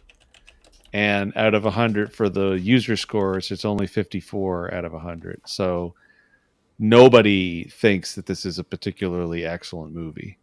I'm bouncing all around. By the time you guys will give me grief by the time I actually write my review for Critic List and you guys see the score. No, feel free to call me out. It's fine. Look, if you're biased a little bit, at least you're admitting to it, and that's all that really matters on that. So if this were not a Star Trek movie, if this were just like a generic sci-fi movie, the exact same movie, but not Star Trek, I would probably roast the shit out of this and give it like then you're not being 1 fair. out of 10. Well, and you see the funny, but I'm admitting my bias though. That's what I'm saying. But my bias of being like well, okay. So we talked about this last week when we were finishing off the ratings for the season 3 episodes of the original series, and that was the fact that, and as much as I know Thomas just loves to thrash on me that I don't watch the original series, either some of them at all or enough, is that for me I had never had access to them. So the movies were my Star Trek. So for me, it's a far bigger betrayal that this movie was so bad. Because this was number 5. Yeah. And when there's only 5 movies, which is only 10 hours of content, basically speaking, like for this was just so rough. So it hurt. So I'm biased in that direction. Yeah, I see I'm reading the comment there too, that he gave it 2 out of 4, but I don't think 50%, which is where I was at earlier. Yeah. But, See, I'm teetering Biffy. I won't go higher than 50. I can't see myself going below 40. Yeah. What's Bradley saying here? Bradley says 50 or below is take it away. It don't matter. And above 50 is there's things it miss if it were gone. Yeah. I think we all agree with that, Bradley. Yeah. That's not an unfair way to look at it. So what do you say? below 50, you could take the movie away and you wouldn't miss it. Above And 50, Yeah. if you took the movie away, there might be something you would miss. Yeah. Well, I definitely not miss Like- anything on this. Like, what's funny is I'm totally willing to accept that Battleship is an atrociously bad movie. Thomas with a great super chat and a great question for you, Jason. Yeah, I already answered it. Oh, did you? I didn't hear you. Yeah, I said, yeah, we already addressed it like several times because he's been beating me over the head about it Oh, for are we like talking about 3 this one weeks. here? The V'ger one, yeah. Oh yeah, we already did that one. Oh, Yeah. I'm sorry. I somehow spaced Yeah, it. yeah, I beat. So I love it, Jay. We pick on all of Matthew's mistakes years later. You can expect it for many years to go. Oh, don't worry. I totally expect it. All right, just for you, my critic list review is now up. Oh, wow. That's what you were wow, off that busy was- doing. oh, wow, No, okay. you weren't playing around. Well, I'll check it out in just a second. Right now, I want to respond. Interact with the chat before we go. Daniel's Hot Topics says basically, Danny, there's a rumor that in Discovery season 5 episode Mirrors, Disco goes to the mirror universe and gets the USS Defiant and maybe OG Lorca. Don't even care. Why do I? Yeah. Why are you? Don't even. I can already You give you should the have tagged answer. Salty. First Like, I don't off, give a it's a rumor, so it violates Salty's rules right out of the gate on that. And second off, it's Disco. I don't care, and neither Yeah. does Danny. But And Mike they'll care Mike when only they- cares because the word Star Trek is in the title. Well, I care because I'm looking forward to watching you guys wince. Nope. As, you know. No, No, that's just not I haven't happening, seen man. 4 at all. I didn't see the end of 3. Look, we managed to derail you from. I'll making- watch- Didn't derail anything. I've No, been no. kind I to will you. watch. I will watch all of the South Park you want me to before I watch. Well, you any better more get Danny on Discovery. board with that then. Oh, that'd be a tough one for me. The I'd rather Room do. on repeat. You already made me watch The Room. That's one I need to put my review of. Let's see what's. Speaking of. The Salty Room. just posted a review. Oh, he Well, gave. yeah. Okay, he gave it a. Oh, how'd you get our video on there? That's cool. Because there's a spot to put a link at the bottom of your review. This is a new feature, huh? Oh, that must be new because that wasn't No, there that was there before. before. No, it wasn't. No, it wasn't. Because I always include just the it's a clickable version of our video. it's- Every single just- one of my I know reviews. Did you put it in the? It's in in the the actual review? form. There's a paste your link here. What? That's dope. Oh, this is new then. Yeah. Where's Hold this? up. Dude, and you can watch it right on the page. Oh, that's cool. I like that. Heinous, huh? 15%. All right. So that gives the overall score now. You dropped it to Nobody has reviewed The Room, Danny. We should go review The Room. And just I know, right? completely blackball it. This guy made us watch it. Nobody's reviewed The Room? No, No. no. As in the Tommy Wiseau movie? Yeah. The movie you made us watch. Yeah. I made you watch that. You could beat the Oh, was hell that out of you? me for Yeah, that. that was you. That was totally my fault, man. You bastard. Yeah, Mike and I had been talking about really bad movies to watch for weeks. Oh, that was fast. Oh, what gave did it you do? 100 Just go. He didn't even write anything. He just gave it 100% score. I just gave that a thumbs down. That's ridiculous. All All right, well, now I'm going to go back and edit it. you better edit that. But yeah, we've been trying to figure out a really, really bad movie, and so many people have been talking about The Room heavily because of the fact a few years ago the disaster movie. Which we do need to watch that sometime. That one we'll have to watch. The The James Franco one, yeah. yeah. And I just keep telling myself someday I'll get around to watching it. And then I mentioned it to Mike, I think like 6 months ago, and he's like, "Oh, well, we'll have to do that sometime." And then he gave me the option of that or Samurai Cop, and I was like, "No, we're watching The Room." Because first off, I want it off my list, and I already know how bad Samurai Cop is. Oh, Didn't Neil Breen. Those movies are. Didn't you and mind-blowing. Matthew? Yeah, we watched most of the Neil Breen movies. Because I remember when I first met you, I remember watching. Hey, Captain something with Foley you is two. here. How you doing, buddy? Hey, doing the, Trek Yards. Oh wow, Trek Yards. Hey, look at Hey, that. Southern Ontario. So before that, we were talking about. I got a little derailed. Neil Breen. Yeah. Oh, yeah. Okay, yeah. When you and I first met, I went and watched your thing with Matt. What was it called? The show you did with Matthew. Mystery movie night with Matthew. Yeah. I watched. That's how I even heard about it, and even then, I was like, I'm never watching this movie. It's like. I caught a couple of the Neil Breens when I was able to stay up long enough and not fall They are asleep. so bad. They were so incredibly bad, man. It was bad. It makes the room look like a masterpiece in some cases. Wow. Yes. Well, if you guys want to see what, it's not in his. So if you hop over to my channel, there's links to our critic list review. You used to put them in your descriptions. Oh yeah, there was technical But difficulties today. all three of us are on.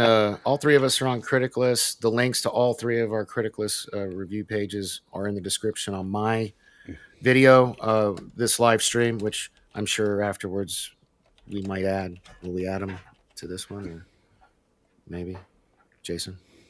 Yes, Okay. for sure. All right, there we go. I just edited my room. All right, let me hit refresh. Let's see if this is. It's still 100. Jesus, man. I'm not removing my thumbs down. You've earned that one. But you see, I put some, commentary in there.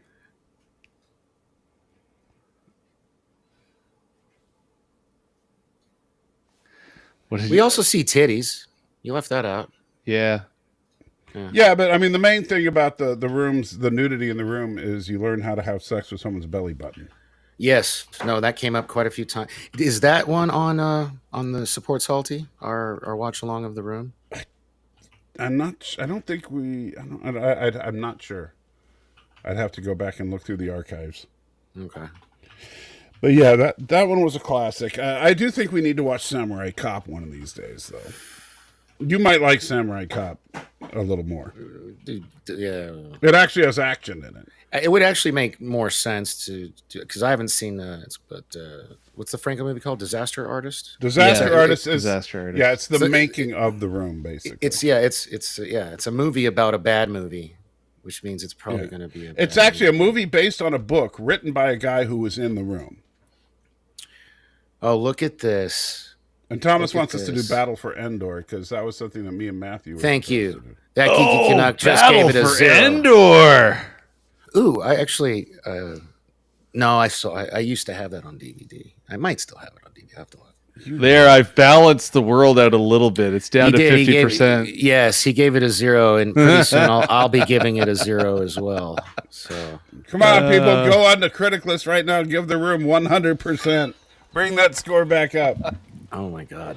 Oh, Nobody will Eric be wants to able watch to take you Manborg seriously. again. That was a classic too. Nobody will take man. you seriously as a critic now. It's impossible. Nobody on that site will take you seriously. 100%.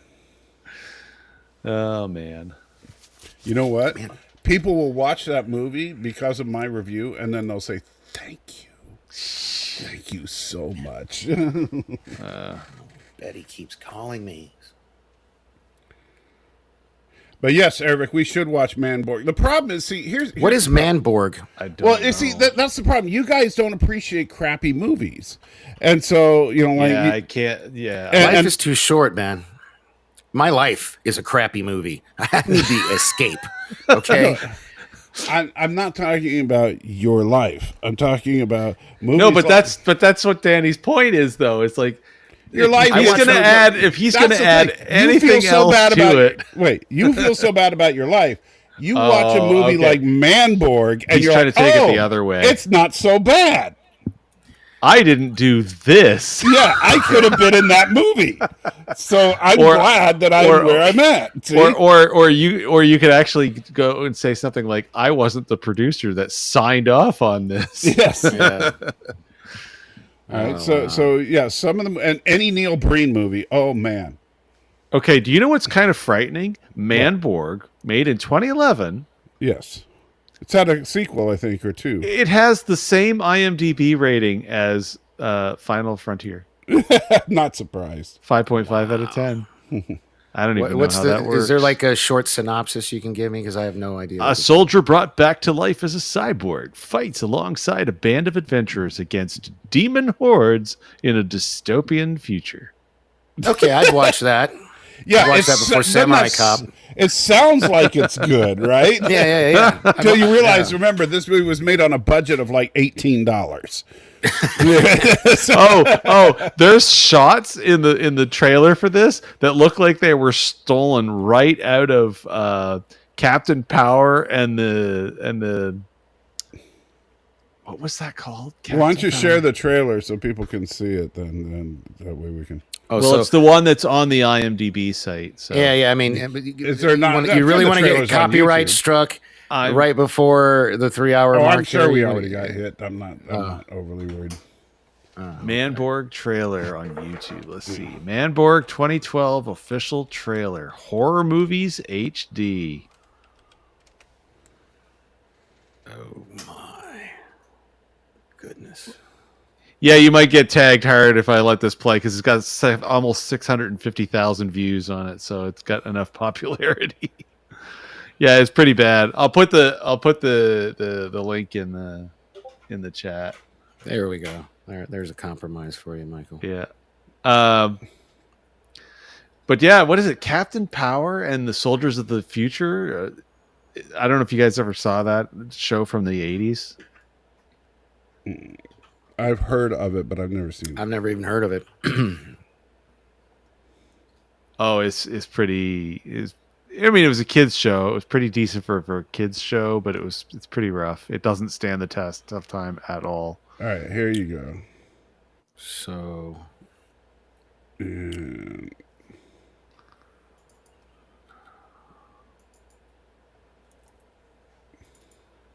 You guys, all you've done is cost me bloodshed and mayhem. Who hired you? Tell me who hired you to kill a cop. Hey, look! Police! Don't move, you're under arrest. Stop! this is Samurai Cop. We'll see you in court.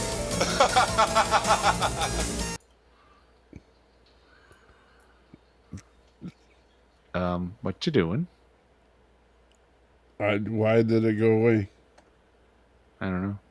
Did you remove it? Not captured alive. Have you been circumcised?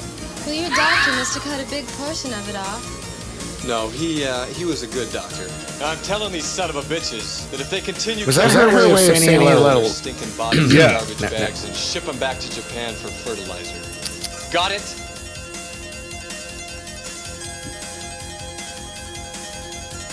Oh my god. Come Yeah, on. that's why. Tell me you don't want to see that movie. That looks so freaking awesome. This echo is killing me. There we go. It's gone now. Yeah. So muted I that did one. want to get us back on somewhat on track before we our cumulative score, the Nerd Fights official cumulative score is 2.3 repeating. So it rounded to a 2. So between the three of Which is us, way too high. we gave it a 2 out of 10, which is way too low in my Well, opinion. no, 2.3. It doesn't deserve that 0.3, but we give Yeah. Give it every little bit of. Okay, so 2.3 is our cumulative Nerd Fights score Yeah. for Star Trek V, The Final Insult. Yes. it was so bad. I mean, come on. Daniel's Hot Topic says he gave you a cool movie. Danny? I don't understand what you mean, bud. You're going to have to, before we go, you're going to have to, because you know how, yourself. Jason's shtick, he likes to end this stream in the middle of me talking. So if you don't hurry up and tell me Jason's what you're... shtick? I'm sorry, Michael's shtick. Yeah, I was going to say, Jason doesn't have a shtick. What are you talking about? His doctor, when he was circumcised, took too much. What an Did insult. we, I guess before we leave, we need to explain to everybody, I got to take next week off, so we're not going to be doing Star Trek 6 next week. These guys are going to come up with something to do, but I won't. We're going be to do on Star either. Trek 6. No. We'll You're figure gonna do something Star Trek out. 6 without me? And yeah, we're going to do Star Trek 6. Are you being No. serious? You and I talked about this yesterday.